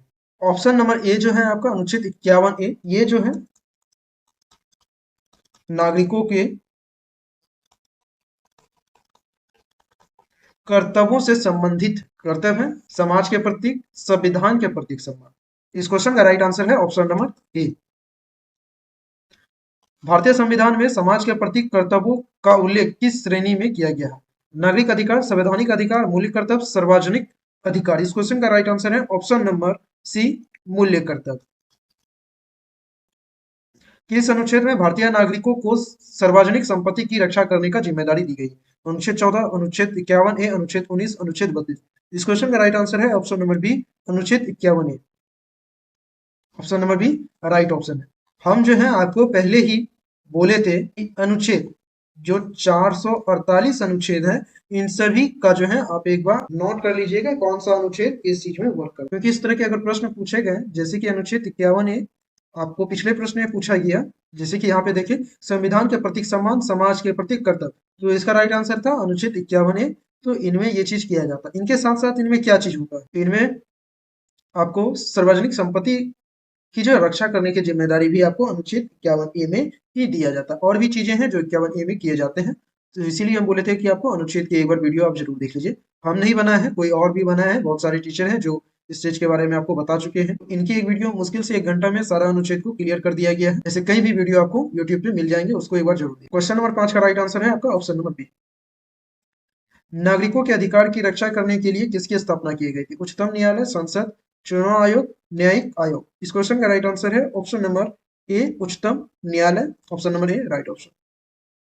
नागरिकों को कौन सा अधिकार यह सुनिश्चित करता है कि वो किसी को बिना कारण गिरफ्तार नहीं किया जा सकता? अनुच्छेद 19, अनुच्छेद 21, अनुच्छेद 14, अनुच्छेद 22। तो इस क्वेश्चन का राइट आंसर है ऑप्शन नंबर डी, अनुच्छेद 22। किसे भारतीय संविधान में भारत के नागरिक माना गया है? जो भारत की जनसंख्या में शामिल हो, जो भारत की नागरिकता अधिनियम 1905 के तहत नागरिकता प्राप्त कर चुके हैं, जो किसी भारतीय राज्य में जन्मे हो, उपयुक्त में सभी। इस क्वेश्चन का राइट आंसर है ऑप्शन नंबर डी, उपयुक्त में सभी। किस अनुच्छेद के तहत भारतीय संविधान में धर्म की स्वतंत्रता का अधिकार दिया गया? अनुच्छेद 14, अनुच्छेद 15, अनुच्छेद 25, अनुच्छेद 22। इस क्वेश्चन का राइट आंसर है ऑप्शन नंबर सी, अनुच्छेद 25। भारत में किस अनुच्छेद के तहत एक व्यक्ति को अपनी स्वतंत्रता और व्यक्तिगत सुरक्षा का अधिकार है? अनुच्छेद 15, अनुच्छेद 21, अनुच्छेद 19, अनुच्छेद 32। इस क्वेश्चन का राइट आंसर है ऑप्शन नंबर बी, अनुच्छेद 21। भारत में राइट टू रिजेक्ट, मतदान का अधिकार न देना, किस कानून प्रक्रिया के तहत लागू किया गया था? विभिषित का अधिकार, निर्वाचन आयोग द्वारा आदेश, जनता द्वारा मतदान न करने का अधिकार, उपयुक्त में सभी। इस क्वेश्चन का राइट आंसर है ऑप्शन नंबर सी, जनता द्वारा मतदान न करने का अधिकार। भारत नागरिक का कौन सा कर्तव्य है जो पर्यावरण की संरक्षण से संबंधित है? भारत का संविधान का पालन करना, सार्वजनिक संपत्ति का रक्षा करना, पर्यावरण की रक्षा करना, प्रौद्योगिकी का उपयोग करना। हम थ्योरी में आपको बोले थे कि पर्यावरण की संरक्षण करना किसके अकॉर्डिंग है, तो इस क्वेश्चन का जो राइट आंसर होगा, ठीक है, राइट आंसर जो होगा वो आप हमको कमेंट में बताइए। हर एक पॉइंट से हम आपको प्रश्न पूछ रहे हैं ताकि ये पता चले कि आप कहाँ पे वीक है और कहाँ पे आप अच्छे हैं। तो कमेंट में जरूर बताइएगा इसका राइट ऑप्शन क्या है। आपको कैसे करना है कमेंट? पॉइंट 4 है तो पॉइंट 4 लिखेंगे, क्वेश्चन नंबर 12 है तो 12 लिखेंगे। जो ऑप्शन सही है उस ऑप्शन को हम यहाँ पे लिख के कमेंट करेंगे, ठीक है। तो जो ऑप्शन सही होगा वो आप कमेंट करके बताइए, और जो ऑप्शन सही होगा उसको जो है हम हार्ट दे देंगे, ठीक है। चलिए आगे बढ़ते हैं। नागरिकों के अधिकार का उल्लंघन होने पर कौन सी संस्था मदद करती है? राष्ट्रीय मानवाधिकार आयोग, भारतीय चुनाव आयोग, केंद्रीय गृह मंत्रालय, भारतीय रिजर्व बैंक। बैंक तो इसमें मदद नहीं करेगा, गृह मंत्रालय भी मदद नहीं करती है, चुनाव आयोग भी मदद नहीं करती है। नागरिकों का अधिकार का उल्लंघन होने पर जो आपको कौन सी संस्था मदद करेगी? राष्ट्रीय मानवाधिकार आयोग। Option number A right option है। भारतीय संविधान के नागरिकों को शिक्षा का अधिकार किस अनुच्छेद के तहत प्राप्त है? अनुच्छेद 21 से अनुच्छेद 22, अनुच्छेद 19, अनुच्छेद 51 ए। इस क्वेश्चन का राइट आंसर है ऑप्शन नंबर ए, अनुच्छेद 21 A. Option number A right option है।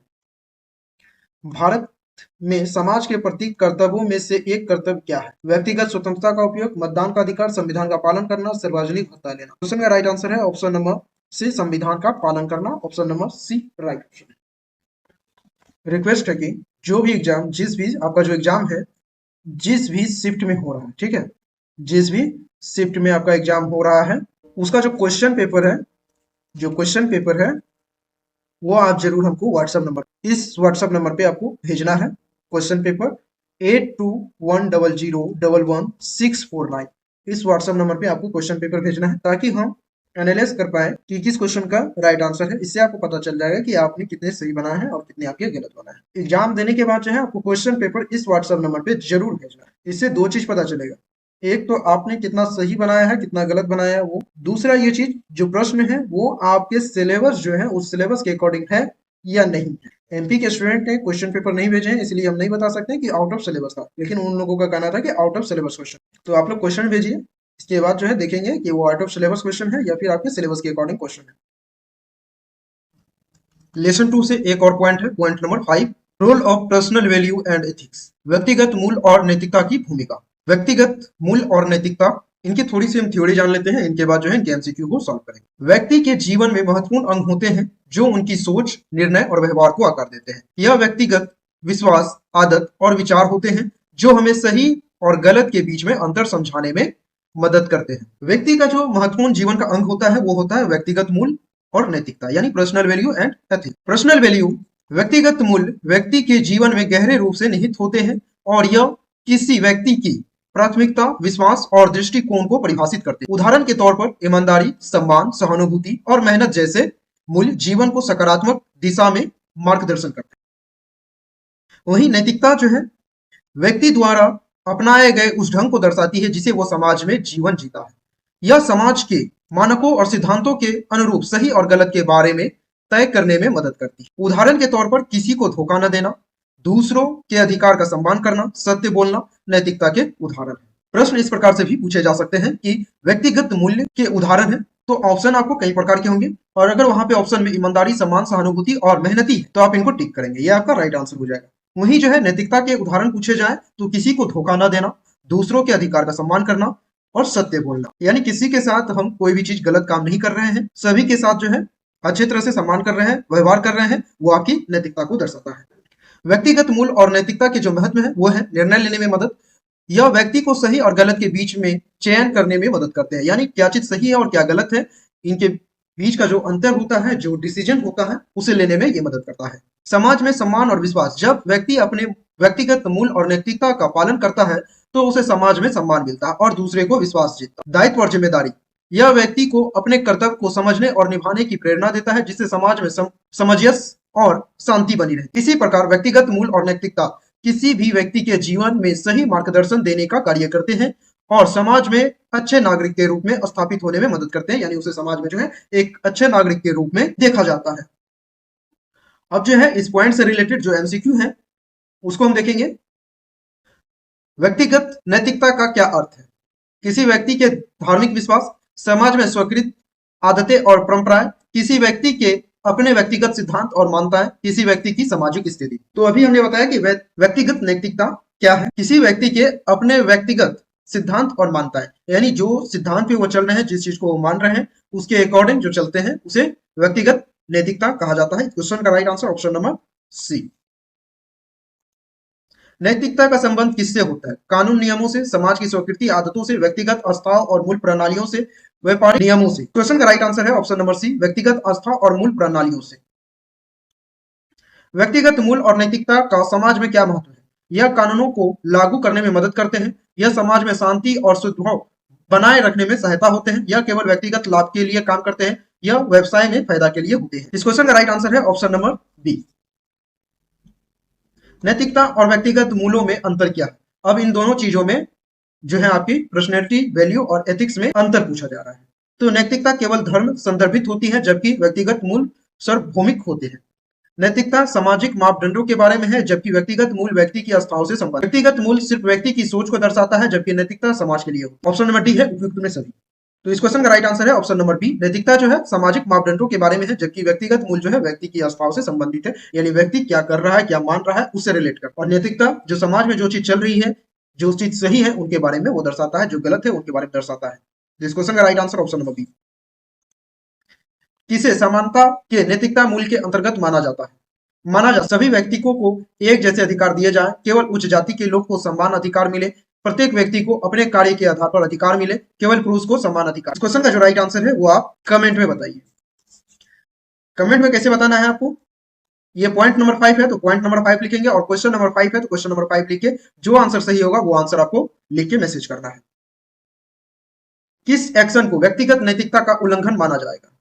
हमेशा ईमानदार रहना, सत्य बोलना और नकल नहीं करना, अपने व्यक्तिगत लाभ के लिए धोखा देना, अपने परिवार के लिए समाज का ध्यान रखना। इसमें उल्लंघन पूछा जा रहा है तो उल्लंघन होगा ऑप्शन नंबर सी, अपने व्यक्तिगत लाभ के लिए धोखा देना, यानी आप अपने लिए किसी और व्यक्ति को धोखा दे रहे हैं, ये जो है व्यक्तिगत नैतिकता का उल्लंघन माना जाएगा। अगर यहाँ पे किस एक्शन को व्यक्तिगत नैतिकता का उदाहरण या स्वरूप माना जाएगा, क्वेश्चन रहेगा तो हमेशा ईमानदार रहना, सत्य बोलना और नकल नहीं करना, अपने परिवार और समाज का ध्यान रखना। तो यहाँ उल्लंघन पूछा जा रहा है तो उल्लंघन का राइट आंसर हो जाएगा आपका ऑप्शन नंबर सी। अगर उल्लंघन नहीं है तो ए, बी और डी ये तीनों ऑप्शन सही होंगे। व्यक्तिगत मूल्य और नैतिकता किसी व्यक्ति के जीवन के किस क्षेत्र में सबसे ज्यादा प्रभाव डालते हैं? केवल कार्य जीवन, केवल व्यक्तिगत संबंधों में, दोनों कार्य जीवन और व्यक्तिगत संबंधों में, केवल शिक्षा और ज्ञान में। इस क्वेश्चन का राइट आंसर है ऑप्शन नंबर सी, दोनों कार्य जीवन और व्यक्तिगत संबंधों में। ईमानदारी किस नैतिकता मूल्य का उदाहरण है? सत्य बोलना और अपने कार्य में पारदर्शिता रखना, दूसरों की मदद करना, केवल अपने अधिकारों के लिए संघर्ष करना, समाज के नियमों का पालन करना। इस क्वेश्चन का राइट आंसर है ऑप्शन नंबर ए, सत्य बोलना और अपने कार्यों में पारदर्शिता रखना। नैतिकता के किस सिद्धांत के अनुसार किसी कार्य को सही या गलत माना जाएगा? व्यक्तिगत आस्थाएं, धार्मिक विचारधाराएं, समाज के मानक और परंपराएं, व्यक्तिगत लाभ और हानि। इस क्वेश्चन का राइट आंसर है ऑप्शन नंबर सी, समाज के मानक और परंपराएं। व्यक्तिगत नैतिकता का पालन क्यों करना आवश्यक है? क्योंकि यह कानून का उल्लंघन करने से बचाता है, क्योंकि यह समाज के विश्वास और सामूहिक सम्मान को बनाए रखने में मदद करता है, क्योंकि यह व्यक्तिगत लक्ष्य को प्राप्त करने में मदद करता है। उपयुक्त में सभी। व्यक्तिगत नैतिकता जो है इसका पालन करना इसलिए आवश्यक है क्योंकि यह जो है समाज में विश्वास और सामूहिक सम्मान को बनाए रखने में मदद करता है। इस क्वेश्चन का राइट आंसर है ऑप्शन नंबर बी। किस प्रकार की स्थितियों में व्यक्तिगत नैतिकता और कार्यस्थल की नैतिकता एक दूसरे से भिन्न हो सकती है? जब व्यक्तिगत और कार्यस्थल के मूल्य मेल खाते हैं। जब मेल खाते हैं तो अलग या भिन्न नहीं होगा, तो ऑप्शन नंबर ए गलत होगा आपका। जब व्यक्तिगत नैतिकता मूल्य कार्यस्थल के मूल्य से अलग होते हैं, यहाँ पे अलग है तभी एक दूसरे से जो है वो भिन्न होंगे, ये ऑप्शन आपका सही हो जाएगा। जब कार्यस्थल में कोई नैतिकता समस्या नहीं आती, ये भी ऑप्शन नहीं होगा। जब व्यक्तिगत आस्थाएं कार्यस्थल के कार्यों में शामिल नहीं होती, ये भी ऑप्शन नहीं होगा। इस क्वेश्चन का राइट आंसर है ऑप्शन नंबर बी, जब व्यक्तिगत नैतिक मूल्य कार्यस्थलों के मूल्य से अलग होते हैं।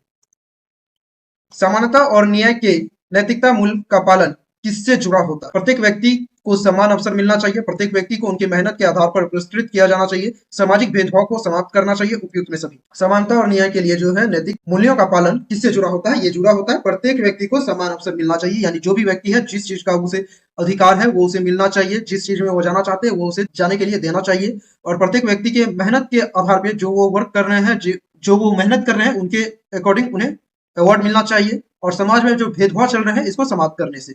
तो इस क्वेश्चन का राइट आंसर हो जाएगा आपका ऑप्शन नंबर डी, उपयुक्त में सभी। लेसन 2 से एक और पॉइंट है, point number 6, different environmentally sustainable practice. ये पॉइंट 6 है, इसका मतलब होता है विभिन्न पर्यावरण रूप से टिकाऊ प्रथा। ये जो पॉइंट है, पॉइंट नंबर 6, ये लेसन नंबर 2 से है। पर्यावरण रूप से सतत प्रथाएं वे उपाय और तरीके होते हैं जो प्राकृतिक संसाधनों का संरक्षण करते हुए पर्यावरण पर नकारात्मक प्रभाव को कम करने का प्रयास करते हैं। सतत प्रथाएं जो है प्राकृतिक संसाधनों की संरक्षण करते हैं और पर्यावरण पर जो नकारात्मक प्रभाव पड़ता है उसको कम करने का प्रयास करता है। यह प्रथाएं प्राकृतिक संसाधनों का विवेकपूर्ण उपयोग करती है और परिस्थिति तंत्र को संतुलित बनाए रखने की दिशा में काम करती है। जैसे है ऊर्जा का संरक्षण, ऊर्जा दक्ष उपकरणों का उपयोग, ऊर्जा बचाने के लिए ऊर्जा दक्ष बल्ब, एसी, हीटर आदि का इस्तेमाल करना, सौर ऊर्जा का उपयोग, सौर पैनल का उपयोग करके सूर्य से ऊर्जा उत्पन्न करना जो प्राकृतिक बिजली के मुकाबले अधिक पर्यावरण के अनुकूल होता है। जल संरक्षण, वर्षा जल संचय, वर्षा के पानी को इकट्ठा करके उसे सिंचाई, घरेलू उपयोग आदि में इस्तेमाल करना। वाटर सेविंग उपकरण, कम पानी खर्च करने वाले शावर और नल का उपयोग करना। कचरे का प्रबंधन, कचरे का पुनर्चक्रण, कागज, धातु, प्लास्टिक और कांच जैसे सामग्री का पूर्ण उपयोग और पुनर्चक्रण करना। जैसे कागज है, धातु है, प्लास्टिक है और कांच, इन सभी चीजों को जो है फिर से हम बना सकते हैं। इसको जो है कागज को गीला करके और मटेरियल जो होते हैं रासायनिक इसमें मिला के दूसरे कागज हम बना सकते हैं या तख्ता इनका बना सकते हैं। धातु को जो है हम पिघला के जो है किसी नए आकार में बना सकते हैं। प्लास्टिक को जो है पिघला के इनको भी बनाया जा सकता है। उसी तरह कांच को भी पिघला के कोई दूसरा प्रोडक्ट इसका बनाया जा सकता है। कंपोस्टिंग, जैविक कचरे को खाद में बदलने के लिए घर में कंपोस्ट बिन का उपयोग करना। वृक्षारोपण, वृक्षों की संख्या बढ़ाने के लिए पर्यावरण में ऑक्सीजन के स्तर बढ़ता है और प्रदूषण कम होता है। जितना अधिक वृक्ष लगाएंगे उतना ही ज्यादा फायदा होगा और पर्यावरण में जो है ऑक्सीजन का जो है स्तर ये बढ़ता है और प्रदूषण को भी कम करता है। और वृक्ष लगाने से जो है ग्लोबल वार्मिंग का भी खतरा कम होगा। ग्रीन स्पेन का संरक्षण, जलों और रहित क्षेत्रों का संरक्षण करना। स्थिर कृषि प्रथा, रासायनिक उर्वरकों और कीटनाशकों के बजाय प्राकृतिक तरीके से खेती करना। विविधता वाले बागवान, पारंपरिक कृषि प्रणालियों को बढ़ावा देना और परिस्थिति को बेहतर बनाए रखना। स्थिर परिवहन, सार्वजनिक वाहन का उपयोग करना, कार की वजह सार्वजनिक परिवहन का उपयोग करना ताकि प्रदूषण और ट्रैफिक कम हो। साइकिलिंग और पैदल चलना, छोटी दूरी के लिए साइकिल का उपयोग या पैदल चलना अधिक पर्यावरण के लिए अनुकूल है। अगर हम साइकिल और पैदल चलते हैं तो ये हमारे शरीर के लिए भी अच्छा होता है और साथ में जो है प्रदूषण भी नहीं होगा। इन प्रथाओं को अपनाने से हम पर्यावरण प्रभाव को कम कर सकते हैं और प्राकृतिक संसाधनों का संरक्षण कर सकते हैं। इससे आने वाली पीढ़ी के लिए एक स्वच्छ और हरा भरा वातावरण सुनिश्चित किया जा सकता है। ये था आपका पॉइंट नंबर 6 का थ्योरी। अब इनके जो है एमसीक्यू को हम सॉल्व करेंगे। हम जो है अभी तक के 55 मिनट की वीडियो में लगभग जो है 55 मिनट की वीडियो में 50 से प्लस एमसीक्यू को सॉल्व कर चुके हैं। साथ ही 5 पॉइंट के जो है थ्योरी को भी हम आपको बता चुके हैं, यानी कि इस 55 मिनट के वीडियो में 50 से प्लस एमसीक्यू और 0.5 थ्योरी को कंप्लीट कर चुके हैं। इसके लिए कम से कम एक लाइक तो बनता है। इस वीडियो को आप अपने दोस्तों के साथ जरूर शेयर कीजिए और जो भी हम क्वेश्चन आपसे पूछ रहे हैं उसको आप कमेंट में जरूर बताइए। चलिए अब इस पॉइंट से बनने वाले जितने भी एमसीक्यू हैं उनको सॉल्व करते हैं। पर्यावरणीय रूप से सतत कृषि का मुख्य उद्देश्य क्या है? फसलों की अधिकतम पैदावार प्राप्त करना, रासायनिक उर्वरकों का अधिक उपयोग करना। अगर केमिकल प्रोडक्ट हम यूज करेंगे तो हमारे खेत के लिए जो ये हानि होगा। भूमि और जल संसाधनों का रक्षण करते हुए कृषि करना, अधिक से अधिक कीटनाशकों का उपयोग करना। ऑप्शन नंबर बी और डी नहीं होगा। इस क्वेश्चन का राइट आंसर हो जाएगा आपका ऑप्शन नंबर सी, भूमि और जल का संरक्षण करते हुए कृषि करना। अगर हम जो जमीन जिसपे हम खेती करते हैं उस जमीन को बचा के उसे अच्छे तरीके से खेती करते हैं ताकि वो जो भूमि है उपजाऊ रहे और जो जल संसाधन है उसका संरक्षण करते हुए कृषि करते हैं, तो ये हमारा सतत विकास का मुख्य उद्देश्य कहलाता है। तो इस क्वेश्चन का right answer option number C. किस प्रक्रिया को नवीकरणीय ऊर्जा के रूप में जाना जाता है? नवीकरणीय ऊर्जा जो है ये जो है प्रकृति संसाधनों से प्राप्त होती है जो है समय के साथ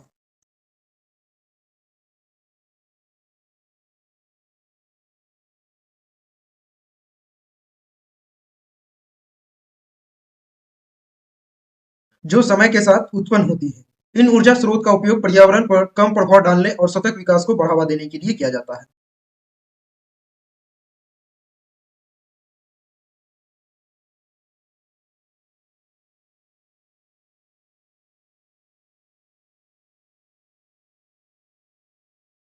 नवीकरणीय ऊर्जा के स्रोत, इनके जो स्रोत हैं वो हैं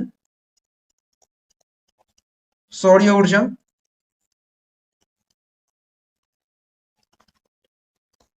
वायु ऊर्जा,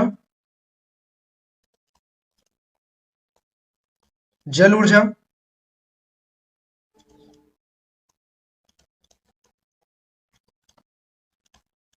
जैविक ऊर्जा,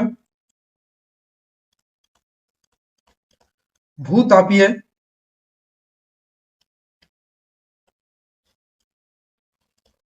ऊर्जा।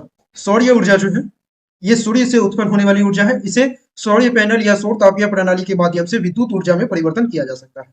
वायु ऊर्जा से वायु के प्रभाव से उत्पन्न ऊर्जा को वायु ऊर्जा कहा जाता है। वायु टरबाइन के माध्यम से इसका उपयोग विद्युत उत्पन्न करने के लिए किया जाता है। उसी तरह से है जल ऊर्जा।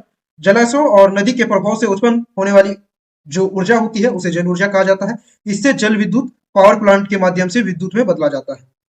जैविक ऊर्जा जो है जैविक पदार्थ जैसे पेड़ पौधे, कृषि अवशेष और अन्य जैविक कचरा से उत्पन्न होने वाली ऊर्जा को जैविक ऊर्जा कहा जाता है। इसे जलाकर या रासायनिक प्रक्रिया द्वारा ऊर्जा में बदला जा सकता है। भूतापीय ऊर्जा, पृथ्वी की आंतरिक गर्मी से प्राप्त ऊर्जा को भूतापीय ऊर्जा कहते हैं। इसे भूतापीय पंप या पावर प्लांट के माध्यम से ऊर्जा में बदलते हैं।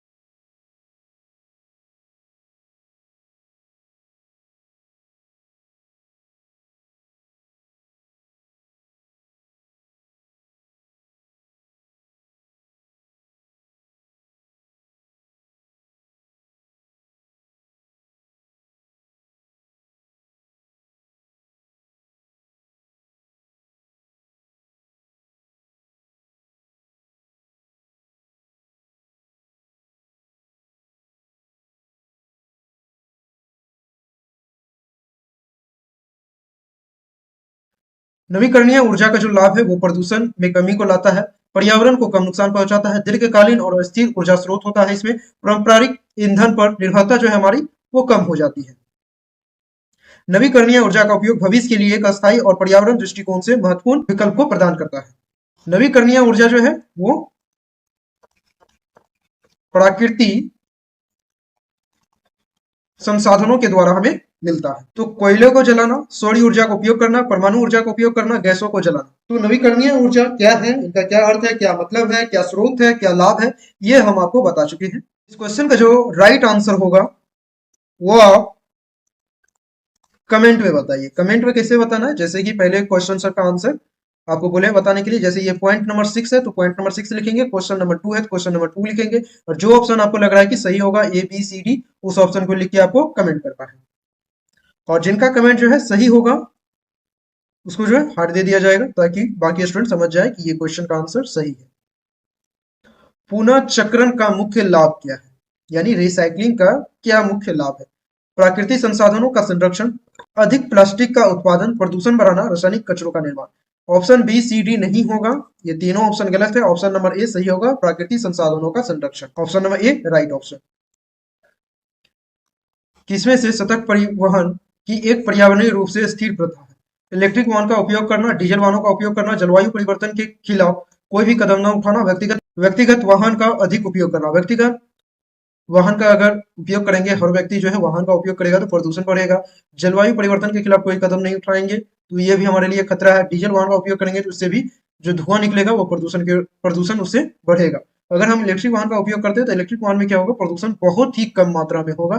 तो इसका जो एक स्थिर प्रथा है जो प्रदूषण को कम कर सकता है, इसमें से option number A right option हो जाएगा। जल पुनः चक्रण से संबंधित निम्नलिखित में से कौन सा सत्य है? यह जल स्रोतों पर दबाव कम करता है, यह जल की गुणवत्ता को खराब करता है, यह केवल औद्योगिक क्षेत्र में उपयोगी है, यह प्रदूषण को बढ़ाता है। तो क्वेश्चन नंबर 5 का जो राइट आंसर है ऑप्शन नंबर ए, यह जल स्रोतों पर दबाव कम करता है। Option number A right option है। किसे वृक्षारोपण में पर्यावरणीय लाभों में से एक माना जाता है? कार्बन डाइऑक्साइड का अवशोषित करना, हवा में प्रदूषण को बढ़ाना, भूमि को नुकसान पहुंचाना, प्राकृतिक संसाधनों का दोहन करना। Option number A right option हो जाएगा, कार्बन डाइऑक्साइड का अवशोषित करना। जैव विविधता संरक्षण का मुख्य उद्देश्य क्या है? सभी वनस्पतियों और जीवों की प्रजातियों को नष्ट करना, प्राकृतिक संसाधनों का अत्यधिक उपयोग करना, पारिस्थितिकीय संतुलन बनाए रखना, जैविक कृषि को बढ़ावा देना। तो जैव विविधता संरक्षण का जो मुख्य उद्देश्य है वह है ऑप्शन नंबर सी, पारिस्थितिकीय संतुलन बनाए रखना। Option number C right option. सतत निर्माण में से निम्नलिखित में से कौन सा तत्व शामिल होता है? अधिक से अधिक कंक्रीटी का उपयोग करना, ऊर्जा दक्षता वाले भवन का निर्माण करना, प्राकृतिक संसाधनों का अत्यधिक उपयोग करना, अधिक से अधिक रसायनों का उपयोग करना। क्वेश्चन नंबर 8 का राइट आंसर है ऑप्शन नंबर बी, ऊर्जा दक्षता वाले भवनों का निर्माण करना। जैविक खेती का पर्यावरण पर क्या प्रभाव पड़ता है? यह मृदा की गुणवत्ता को नुकसान पहुंचाता है, यह रासायनिक उर्वरकों का उपयोग को बढ़ाता है, यह जल और मृदा प्रदूषण को कम करता है, यह अत्यधिक जल का उपयोग करता है। इस क्वेश्चन का राइट आंसर है ऑप्शन नंबर सी, यह जल और मृदा प्रदूषण को कम करता है। कार्बन उत्सर्जित को कम करना के लिए निम्नलिखित में से कौन सी प्रक्रिया सहायक हो सकती है? अधिक कोयला जलाना, सौर और पवन ऊर्जा का बढ़ाना, उपयोग को बढ़ाना, रासायनिक खाद का उपयोग अधिक करना, रासायनिक खादों का अधिक उपयोग करना, वाहनों की अधिक उपयोग करना। क्वेश्चन नंबर 10 का राइट आंसर है ऑप्शन नंबर बी, सौर ऊर्जा और पवन ऊर्जा का उपयोग को बढ़ाना।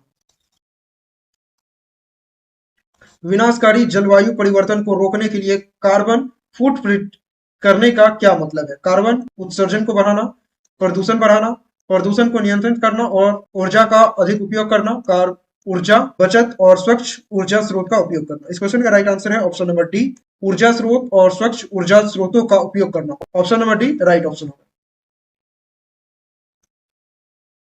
विकसित देशों में पुनः उपयोग योग कचरे को एकत्रित करने की प्रक्रिया को कहा जाता है? Waste insight, waste treatment, waste measurement, green energy. इस क्वेश्चन का राइट आंसर है option number C, waste measurement. Green building का क्या उद्देश्य है? भवनों के निर्माण में अधिक सीमेंट का उपयोग करना, भवनों में ऊर्जा की खपत को बढ़ाना, पर्यावरण को नुकसान पहुंचाने वाले तत्वों का उपयोग करना, पर्यावरण को अनुकूल निर्माण सामग्री का उपयोग करके ऊर्जा दक्षता को बढ़ाना। इस क्वेश्चन का राइट आंसर है ऑप्शन नंबर डी।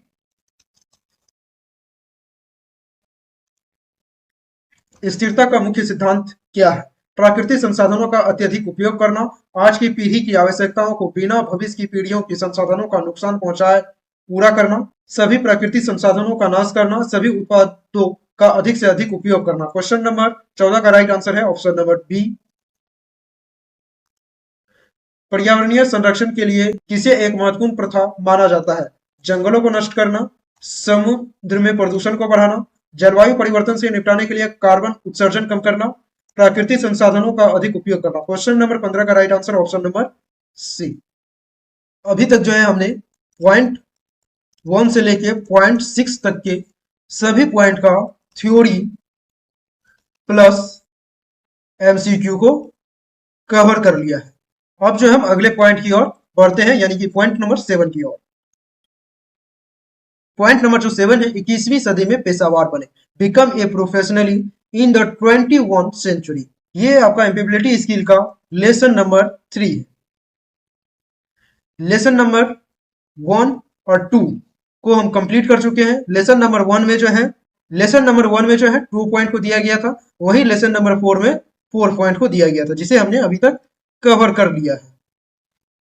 21वीं सदी में पेशावर बनना एक नियंत्रण, विकास और अनुकूलन की प्रक्रिया जिसमें शिक्षा, कौशल और कार्यस्थल की बदलती आवश्यकताओं के साथ तालमेल बैठाना शामिल है। इस प्रक्रिया में कोई निश्चित अवधि नहीं होती है, क्योंकि यह व्यक्ति की मेहनत, सीखने की क्षमता और बदलते पेशावर वातावरण पर निर्भर करती है। इनके जो है कुछ प्रमुख बिंदु हैं, कुछ इंपॉर्टेंट पॉइंट है, उसे देखते हैं। जैसे कि शिक्षा और प्रशिक्षण। 21वीं सदी में पेशावर बनने के लिए उच्च शिक्षा, विशेष प्रशिक्षण, ऑनलाइन कोर्सेज की आवश्यकता होती है। तकनीकी और सॉफ्ट कौशल जैसे संचार, समस्या समाधान और नेतृत्व भी महत्वपूर्ण है। लाइफ लॉन्ग लर्निंग पेशेवर जीवन में नियंत्रण सीखना आवश्यक है। नए कौशल और तकनीकों को अपनाने के लिए समय समय पर प्रशिक्षण और अपडेट की आवश्यकता होती है। आवश्यकता के अनुसार अनुकूलन कार्यस्थल की बदलती तकनीक और सामाजिक परिस्थितियों के अनुसार अपनी कार्यशैली और कौशल को लगातार सुधारना पड़ता है। इसी प्रकार जो है 21वीं सदी में पेशेवर बनने के लिए कोई तय सीमा नहीं है, बल्कि यह एक सतत और परिवर्तनशील यात्रा है जो समय के साथ व्यक्ति के अनुभव और समर्पण पर निर्भर करती है। किसी भी चीज को कोई व्यक्ति सीखना चाहता है तो उसके लिए मेहनत करनी होती है, उसको सीखने के लिए समय देना पड़ता है, धैर्य रखना पड़ता है, और जो चीज बदल रही है वातावरण के साथ साथ, इन्वायरमेंट के साथ साथ, उसके हिसाब से उन्हें ढलना होता है। ये था 21वीं सदी, एक शॉर्ट समरी, एक शॉर्ट डिटेल। अब इससे जो रिलेटेड एमसीक्यू है उसको हम कवर करते हैं। 21वीं सदी में एक पेशेवर बनने के लिए सबसे महत्वपूर्ण गुण क्या है? तकनीकी कौशल। तकनीकी कौशल के साथ साथ आपको सॉफ्ट स्किल भी चाहिए। सामाजिक कौशल और नेटवर्किंग, लगातार सीखने की प्रवृत्ति, केवल एक विशेष क्षेत्र की विशेषता। तो इस क्वेश्चन का जो राइट आंसर हो जाएगा वो हो जाएगा ऑप्शन नंबर सी, लगातार सीखने की प्रवृत्ति। Option number C right option. 21वीं सदी में पेशेवरों के लिए नेटवर्किंग का क्या महत्व है? यह केवल व्यक्तिगत लाभ के लिए है, यह कार्य को स्वचालित करने में मदद करता है, यह नए अवसरों और संपर्कों को स्थापित करने में सहायक होता है, यह केवल विशेषताओं को बढ़ाने में मदद करता है। इस क्वेश्चन का राइट आंसर है ऑप्शन नंबर सी। 21वीं सदी में पेशेवर बनने के लिए स्मार्ट वर्क का क्या मतलब है? अधिक मेहनत करना, काम करने में घंटे बिताना, कार्य को अधिक कुशलता और प्रभावी तरीके से करना, किसी भी काम को करने से पहले लंबा सोचने की आदत। इस क्वेश्चन का राइट आंसर है ऑप्शन नंबर सी, कार्य को अधिक कुशलता और प्रभावी तरीकों से करना। 21वीं सदी में पेशेवर बनने के लिए डिजिटल साक्षरता क्यों जरूरी है? क्योंकि यह केवल युवाओं के लिए है, क्योंकि यह मौजूद पेशेवर वातावरण में प्रतिस्पर्धा बनाए रखने के लिए मदद करता है, यह केवल एक शौक है, या क्योंकि यह एक कागजी कार्य को बढ़ाता है। ऑप्शन नंबर बी सही ऑप्शन होगा। क्रिटिकल थिंकिंग 21वीं सदी में पेशेवर बनने के लिए क्यों? यह केवल समस्याओं को हल करने में मदद करता है, यह किसी भी कार्य को जल्दी पूरा करने में सहायक है, यह विभिन्न विचार और दृष्टिकोण को समझने के लिए मूल्यांकन करने में सहायक है, यह केवल व्यक्तिगत जीवन में मदद करता है। इस क्वेश्चन का राइट आंसर है ऑप्शन नंबर सी, यह विभिन्न विचार और दृष्टिकोण को समझने और मूल्यांकन करने में सहायता करता है। 21वीं सदी में पेशेवरों के लिए लचीलापन का क्या महत्व है? यह किसी निश्चित प्रक्रियाओं का पालन करने में मदद करता है, यह बदलते पर्यावरण और नीतियों के अनुसार समायोजन करने में सहायक है, यह केवल पेशेवरों जीवन में होता है, यह दूसरों को नियंत्रण करने में मदद करता है। इस क्वेश्चन का राइट आंसर है ऑप्शन नंबर बी, बदलते पर्यावरण और नीतियों के अनुसार समायोजन करने में सहायक है। Option number B right option. 21वीं सदी में समय प्रबंधन पेशेवर सफलता के लिए क्यों महत्वपूर्ण है? यह अधिक समय काम करने में मदद करता है, यह पेशेवरों को अधिक जिम्मेदारी सौंपता है, यह कार्य को प्राथमिकता देने और उनका कुशलतापूर्वक निष्पादन करने में सहायक है, यह व्यक्तिगत जीवन को प्रभावित करता है। क्वेश्चन नंबर 7 का राइट आंसर है ऑप्शन नंबर सी। 21वीं सदी में पेशेवरों को टीम वर्क क्यों महत्वपूर्ण है? क्योंकि यह केवल कार्यालय में काम करने के लिए जरूरी है, क्योंकि यह व्यक्तिगत दक्षताओं को बढ़ाने में मदद करता है, क्योंकि यह समूह की सफलताओं में योगदान करने में सहायता करता है, क्योंकि यह व्यक्तिगत सफलता पर ध्यान केंद्रित करने में सहायक है। क्वेश्चन नंबर 8 का राइट ऑप्शन है ऑप्शन नंबर सी। 21वीं सदी में एक पेशेवर के लिए सामाजिक जिम्मेदारी का क्या मतलब है? अपने काम को पूरी तरह से व्यक्तिगत लाभ के लिए करना, अपने कार्य के माध्यम में समाज की भलाई के लिए योगदान देना, केवल पैसे कमाने का उद्देश्य रखना, किसी के निजी जीवन में हस्तक्षेप करना। 21वीं सदी में एक पेशेवर के लिए सामाजिक जिम्मेदारी का मतलब है सिर्फ अपने कार्य क्षेत्र में सफलता प्राप्त करना ही नहीं, बल्कि समाज, पर्यावरण और व्यापक समुदाय के प्रति उत्तरदायित्व को निभाना। इसका मतलब है कि पेशेवर व्यक्ति न केवल अपने व्यापारिक लक्ष्यों पर ध्यान रखे, बल्कि अपने कार्य से समाज में सकारात्मक प्रभाव को डालने की कोशिश करे। क्वेश्चन नंबर 9 का जो राइट ऑप्शन हो जाएगा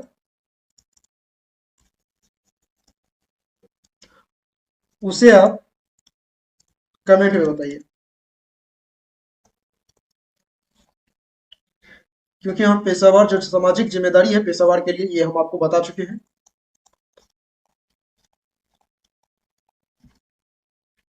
तो इसका जो राइट ऑप्शन हो जाएगा वो आपको कमेंट में बताइए। 21वीं सदी में पेशेवरों के लिए संवेदनशीलता क्यों महत्वपूर्ण है? यह केवल व्यक्तिगत समस्याओं को हल करने में सहायक है, यह लोगों के साथ बेहतर संवाद और समझने की समझ विकसित करने में मदद करता है, यह केवल कठिन परिस्थितियों में सहायक है, यह एक टीम के कार्य करने की क्षमता को बढ़ाता है। क्वेश्चन नंबर 10 का राइट ऑप्शन है ऑप्शन नंबर बी, यह लोगों के साथ बेहतर संवाद और समझ विकसित करने में मदद करता है। Option number B right option है। नेतृत्व के बारे में 21वीं सदी में क्या सही है? इन चार ऑप्शन में जो ऑप्शन सही होगा उसके बारे में ये पूछा जा रहा है कि 21वीं सदी में क्या सही है नेतृत्व के बारे में, यानी लीडरशिप के बारे में। यह केवल उच्च पदों पर बैठने वाले व्यक्तियों का गुण है, यह टीमों को प्रेरित करने और मार्गदर्शन करने की क्षमता है, यह केवल व्यक्तिगत सफलता प्राप्त करने के लिए है, यह केवल किसी संगठन के मालिकों के लिए है। इस क्वेश्चन का राइट आंसर हो जाएगा ऑप्शन नंबर बी। 21वीं सदी में सतत शिक्षा का महत्व क्यों है? यह केवल युवाओं के लिए है, यह पेशेवर को अपने क्षेत्र में अखंड और प्रतिस्पर्धा बनाए रखने में मदद करता है, यह केवल उन्नति के लिए है, यह व्यक्तिगत जीवन में मदद नहीं करता, यह व्यक्तिगत जीवन में मदद करता है। इस क्वेश्चन का राइट आंसर हो जाएगा आपका ऑप्शन नंबर बी। पॉइंट 8, 21वीं सदी के कौशल, ये भी लेसन नंबर 3 से ही है।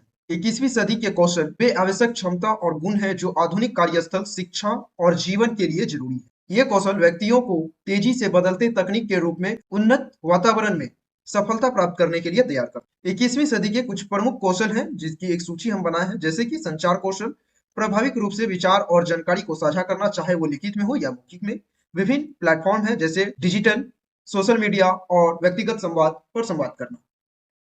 सहयोग और टीम वर्क, विभिन्न व्यक्तियों और टीमों के साथ मिलकर काम करना, समूह के भीतर सामूहिक निर्णय लेने और विभिन्न दृष्टिकोण का सम्मान करना। आप एक टीम के साथ काम कर रहे हैं तो उस टीम के साथ जितने भी लोग हैं सभी के साथ सम्मान पूर्वक जो है बात करनी है और उनका जो विचार है उनको सुनना है। आलोचनात्मक सोच, जटिल समस्याओं का विश्लेषण करना और उन्हें हल करने के लिए तर्कसंगत निर्णय लेना। विचार, तथ्यों और जानकारी का गहराई से मूल्यांकन करना। सृजनात्मक, नए विचार, समाधान और विविध उत्पन्न करना। नवाचार और परिवर्तन के लिए खुले विचार रखना। तकनीकी कौशल यानी टेक्निकल स्किल, सूचना प्रौद्योगिकी, डिजिटल टूल्स और सॉफ्टवेयर का प्रभावी उपयोग। तकनीकी परिवर्तन और डिजिटल उपकरणों का समझ और अपनाना। समस्या सुलझाने का कौशल, जटिल समस्याओं का समाधान खोजने के लिए रचनात्मक और तर्कनीय दृष्टिकोण अपनाना। संकटों और चुनौतियों का सफलतापूर्वक सामना करना। लचीलापन और अनुकूलन, बदलते वातावरण और कार्य परिस्थिति के अनुसार अपने रणनीति में सुधार करना। नए परिस्थितियों और विचारों के प्रति खुलापन और अनुकूलता। आत्मप्रेरणा और समय प्रबंधन, अपने लक्ष्य के प्रति प्रतिबद्धता रखना और कार्य को समय पर पूरा करना। आत्मप्रेरणा के साथ कार्य करना और अपने समय पर प्रभाविक तरीके से प्रबंध करना। नेतृत्व कौशल, समूह का मार्गदर्शन करना और टीम को प्रेरित करना। निर्णय लेने और कार्य को प्राथमिकता देने में सक्षम होना। सामाजिक और पारस्परिक कौशल, दूसरों के साथ अच्छे रिश्ते बनाना और बनाए रखना, जो रिश्ता बनाए हैं उसको ही आप कायम रखें। संघर्ष और समाधान और सहानुभूति के साथ संवाद करना।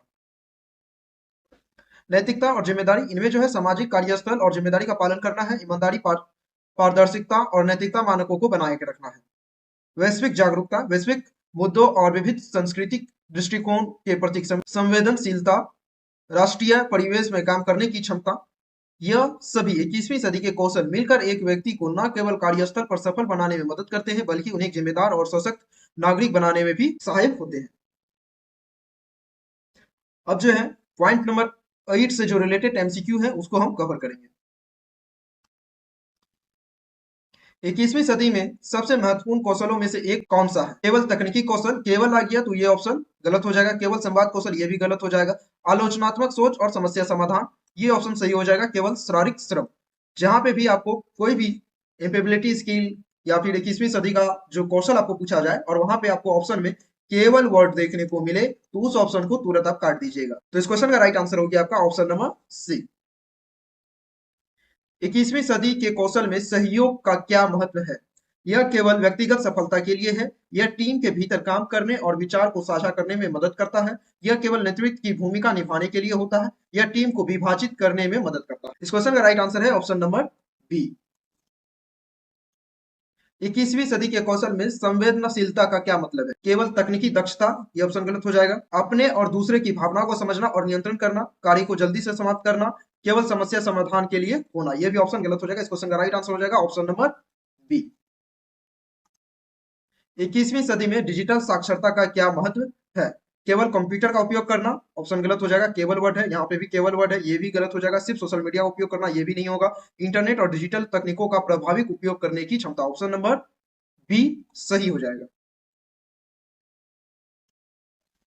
रचनात्मक सोच का 21वीं सदी में क्या महत्व है? यह केवल व्यक्तिगत जीवन में सहायक है, केवल वर्ड है, गलत हो जाएगा। ऑप्शन सी में भी केवल है, ये भी ऑप्शन गलत हो जाएगा। यह पुराने विचार को दोहराने में सहायक है, ये भी गलत हो जाएगा। यह नए विचार और समाधान बताने में मदद करता है, option number B right option.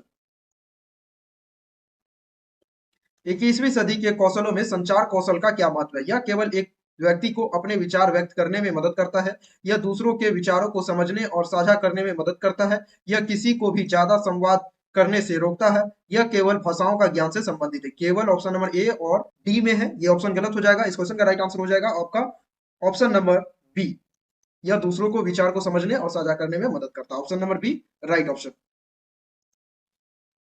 21वीं सदी के कौशल में समय प्रबंधन का क्या महत्व है? ऑप्शन नंबर ए में केवल दिया गया, तो ये ऑप्शन को पहले ही आप काट दें।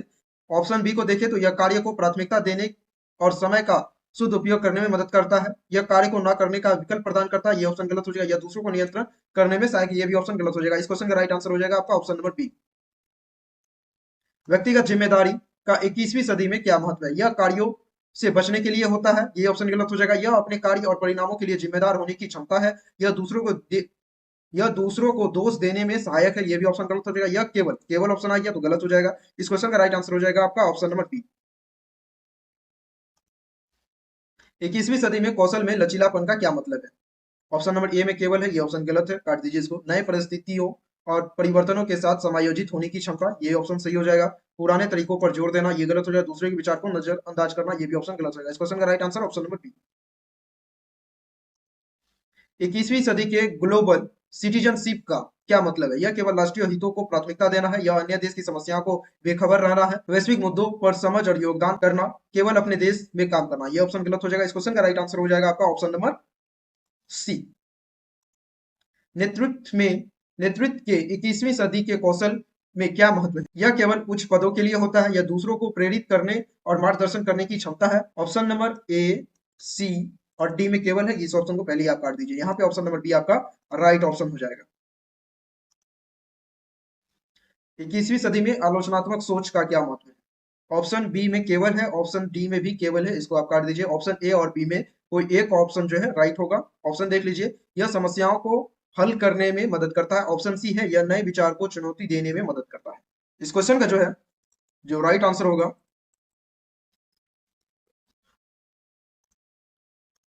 उसको आप कमेंट में बताइए। कमेंट में कैसे बताना है? पॉइंट नंबर 8 है तो पॉइंट नंबर 8 लिखेंगे। क्वेश्चन नंबर 12 है तो क्वेश्चन नंबर 12 लिखेंगे। जो ऑप्शन सही होगा ए और सी में से, इन दोनों में से जो सही होगा ए और सी लिखेंगे और कमेंट करना है, ठीक है। संवेदनाशील और विविधता का 21वीं सदी में क्या महत्व है? यह एक ही प्रकार के विचारों को बढ़ावा देता है, यह संस्कृति और विचारों का सम्मान करने की क्षमता है। ऑप्शन सी और डी में केवल है, तो इस ऑप्शन को पहले ही काट दीजिए। क्वेश्चन नंबर 13 का जो राइट आंसर हो जाएगा ऑप्शन नंबर बी होगा, यह विभिन्न संस्कृति और विचारों का सम्मान करने की क्षमता है। Option number B right option. 21वीं सदी के कौशल में स्वतंत्रता का क्या मतलब है?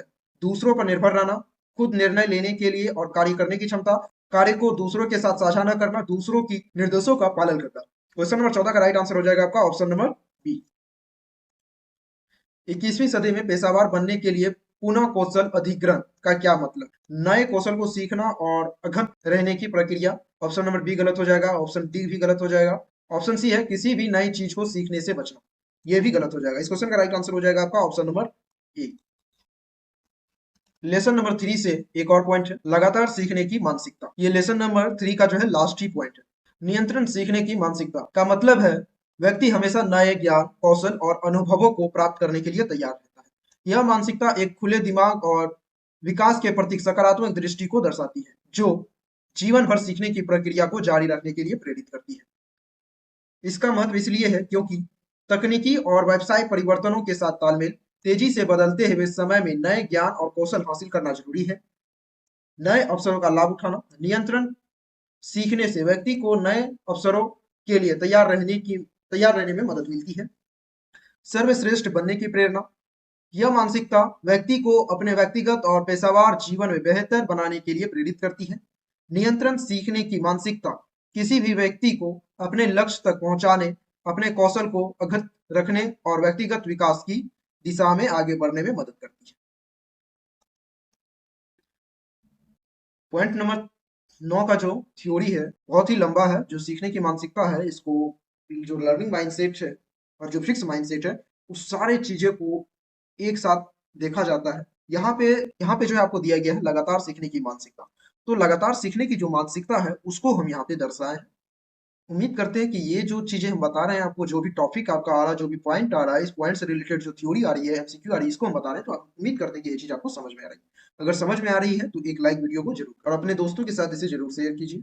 अब हम इनसे जो रिलेटेड एमसीक्यू हैं उनको सॉल्व करते हैं। लगातार सीखने की मानसिकता का क्या मतलब है? सिर्फ एक बार कुछ सीखना और फिर उसे बनाए रखना, लगातार सीखना, ठीक है। और यहाँ पे सिर्फ है तो ये ऑप्शन आपका गलत हो जाएगा। नए ज्ञान, कौशल और अनुभव को लगातार प्राप्त करने की प्रवृत्ति, ये सही हो जाएगा।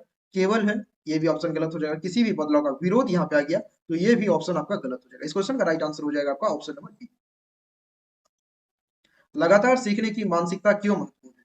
क्योंकि यह केवल पुराने ज्ञान को दोहराने, केवल आ गया, गलत हो जाएगा। ऑप्शन डी में भी केवल है, ये भी गलत हो जाएगा। ऑप्शन बी और सी में कोई एक ऑप्शन सही होगा, क्योंकि यह व्यक्ति को व्यक्तिगत और पेशेवर विकास में मदद करता है, क्योंकि यह किसी नए कौशल को सीखने के लिए आवश्यकता नहीं होती। यह भी ऑप्शन गलत हो जाएगा। इस क्वेश्चन का राइट आंसर हो जाएगा आपका ऑप्शन नंबर बी। लगातार सीखने की मानसिकता को कैसे विकसित किया जा सकता है? केवल है, गलत हो जाएगा। केवल है, गलत हो जाएगा। नए अनुभव के प्रति खुला रहना और प्रतिक्रिया प्राप्त करना, दूसरों से सीखने से बचना, यह भी ऑप्शन गलत हो जाएगा। Option number B right option. लगातार सीखने से सबसे बड़े लाभों में से एक क्या है? अधिक समय बचना, खुद को अपडेट रखना और बदलती परिस्थितियों के अनुसार समायोजित। ये क्वेश्चन का right answer option number B.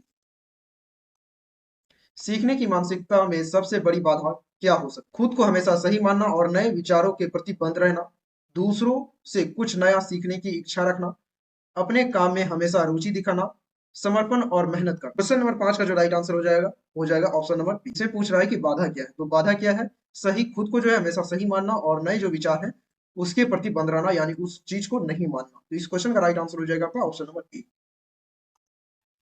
लगातार सीखने के दौरान फीडबैक का क्या महत्व? केवल ऑप्शन आए काट दीजिए। यह नए विचारों को समझने और सुधारने में मदद करता है, जहां नेगेटिव क्वेश्चन में रहे, ठीक है। जहां नहीं, जैसे कि पिछले प्रश्न में था कि बाधा हो सकती है, बाधा में अगर केवल वर्ड आता है आपका तो ये ऑप्शन आपका सही हो जाएगा। लेकिन बाधा नहीं है, पॉजिटिव क्वेश्चन है। क्वेश्चन पॉजिटिव है तो आंसर भी पॉजिटिव होगा, क्वेश्चन नेगेटिव है तो आंसर भी नेगेटिव होगा। यह सीखने के प्रयासों को सीमित करना, यह सिर्फ एक औपचारिकता है। इस क्वेश्चन का राइट आंसर हो जाएगा आपका ऑप्शन नंबर बी। ये नए विचार को समझने और सुधार करने में मदद करता है। Option number B right option. लगातार सीखने के दौरान फीडबैक का क्या महत्व है? सेम क्वेश्चन रिपीट हो गया। लगातार सीखने की मानसिकता से एक व्यक्ति को क्या लाभ हो सकता है? वह व्यक्तिगत जीवन में सुधार नहीं कर सकता है, उसे अधिक मानसिक तनाव होगा, वह हमेशा अपनी क्षमताओं में वृद्धि करेगा और नई चीजों को समझेगा, वह कभी भी नई चीजों से परिचित नहीं हो पाएगा। क्वेश्चन का राइट आंसर है ऑप्शन नंबर सी। वह हमेशा अपनी क्षमताओं में वृद्धि करेगा और नई चीजों को समझेगा। Option number C right option. क्या लगातार सीखने की मानसिकता किसी पेशेवर के करियर में वृद्धि कर सकती है? वृद्धि कर सकती है, तो ऑप्शन जो नहीं है उसको काट दीजिए। ऑप्शन बी और डी में से कोई एक ऑप्शन सही होगा, वो आपको कमेंट में बताना है इनका राइट आंसर। आंसर कैसे बताएंगे? पॉइंट नंबर 9 है तो पॉइंट 9 लिखेंगे, क्वेश्चन नंबर 9 है तो क्वेश्चन नंबर 9 लिखेंगे। जो ऑप्शन बी और डी में सही होगा उस ऑप्शन को लिख के कमेंट करना है। किसी व्यक्ति की लगातार सीखने की मानसिकता को बढ़ावा देने के लिए निम्नलिखित में से कौन सा कदम उपयुक्त हो सकता है? पुराने तरीके, गलत हो जाएगा। अपनी गलतियों से सीखने के बजाय उन्हें छिपाना, ये भी गलत हो जाएगा। नए कौशल सीखने के लिए समय निकालना और आत्म मूल्यांकन करना, किसी भी बदलाव से बचना, ये भी ऑप्शन गलत हो जाएगा। इस क्वेश्चन का राइट आंसर हो जाएगा आपका ऑप्शन नंबर सी। लगातार सीखने की मानसिकता किसे प्रभावित कर सकती है? केवल विद्यार्थी को, ये भी गलत हो जाएगा। केवल वरिष्ठ पेशेवर को, ये भी गलत हो जाएगा। हर व्यक्ति को, चाहे वो किसी भी उम्र का हो या किसी भी पेशे में हो, केवल, ये भी गलत हो जाएगा। इस क्वेश्चन का right answer option number C. लगातार सीखने की मानसिकता को बढ़ावा देने के लिए निम्नलिखित में से कौन सा उपाय सबसे अच्छा हो सकता है? केवल है, गलत है, केवल है तो गलत है। यहाँ पे दो ऑप्शन है आपका बी और सी। रोज नई चीजों के बारे में पढ़ना, सीखना और उनका अभ्यास करना, किसी भी नए विचार को स्वीकारना। ऑप्शन नंबर सी भी गलत हो जाएगा। इस क्वेश्चन का right answer option number B.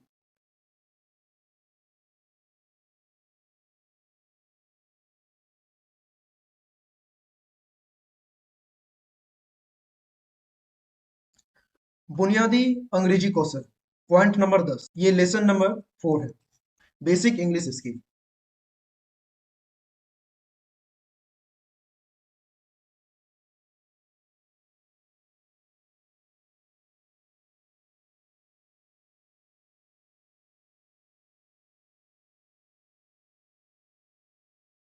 Basic English skill में ये 4 पॉइंट से अधिक प्रश्न पूछे जा सकते हैं आपको। शब्दावली, व्याकरण, सही वाक्य और उच्चारण, इनका एक शॉर्ट डिटेल्स है जो हम यहाँ लेके आए हैं, इनको आप जरूर देख लीजिएगा।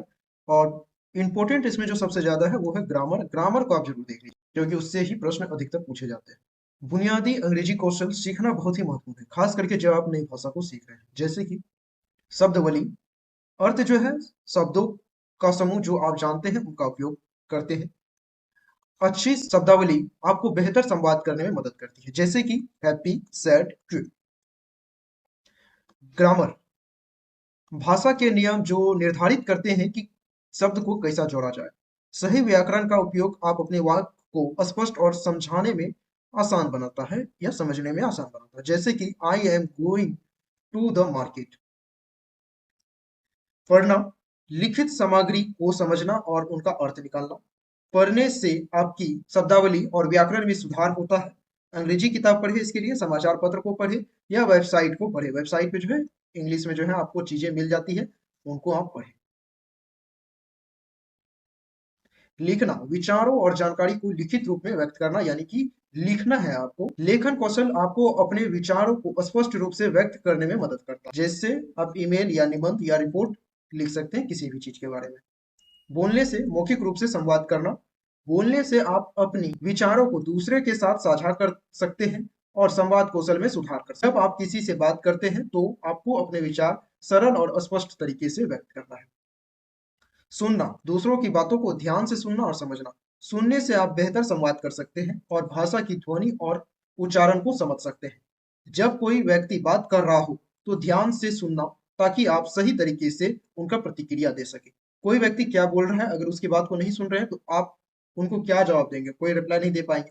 जैसे कि हम कोई प्रश्न आपसे पूछते हैं और आप उस प्रश्न को सुनते ही नहीं है, तो आप उनका उत्तर किस प्रकार से दे सकते हैं? ये तो सोचने वाली बात है। इसीलिए अगर कोई व्यक्ति आपको कुछ कह रहा है तो उनकी बातों को ध्यान से सुने, वो क्या कह रहे हैं। अगर आपके लिए है तो उन्हें आदरपूर्वक जो है, सम्मानपूर्वक उनकी बात को सुनना है और उनको रिप्लाई करना है।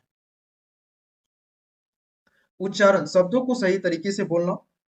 सही उच्चारण से आपकी बातों को समझना आसान हो जाता है। संवाद कौशल, विचारों और भावनाओं को प्रभावी ढंग से व्यक्त करने की क्षमता। अच्छे संवाद कौशल से आप अपने विचारों को स्पष्टता से व्यक्त कर सकते हैं और दूसरों के साथ बेहतर संबंध बना सकते हैं।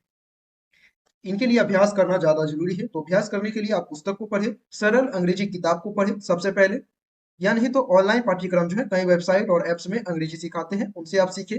बातचीत करें, अंग्रेजी बोलने वाले लोगों के साथ बातचीत करें। फिल्म और शो देखें, अंग्रेजी में जो फिल्म या टीवी शो होते हैं उनको आप देखें, या इसे सुनने और बोलने में, इससे जो है आपको सुनने और बोलने में मदद मिलेगी। इन बुनियादी कौशलों पर ध्यान देकर आप अपने अंग्रेजी को सुधार सकते हैं और आत्मविश्वास के साथ संवाद कर सकते हैं, यानी कम्युनिकेट कर सकते हैं। पॉइंट से जो रिलेटेड एमसीक्यू हैं उनको हम देखते हैं। विच of the following is the correct sentence. जैसे कि हमने आपको पहले बताया कि सही वाक्य जो है चुनने के लिए आपको प्रश्न पूछा जा सकता है, इस प्रकार से आपको प्रश्न पूछा जा सकता है, which of the following in the correct sentence. I are going to the market, ये सेंटेंस गलत है। I am going to the market, ये भी गलत है। I am going to the market, I am going to market. इस question का right answer हो जाएगा आपका option number C, I am going to the market. Which word is correctly split, इस चार ऑप्शन में से कौन सा ऑप्शन सही होगा, ये आप कमेंट में बताइए। What is the past tense of go? Gone, went, going, go। इस क्वेश्चन का राइट आंसर हो जाएगा आपको option number B, went। Which of the following is an example of a preposition? Happy, run, under, quickly। इस question का right answer हो जाएगा आपका option number C, under। What is the plural of child? Childs, children's, children's, childs। इस question का right answer हो जाएगा आपका ऑप्शन नंबर बी, चिल्ड्रेंस।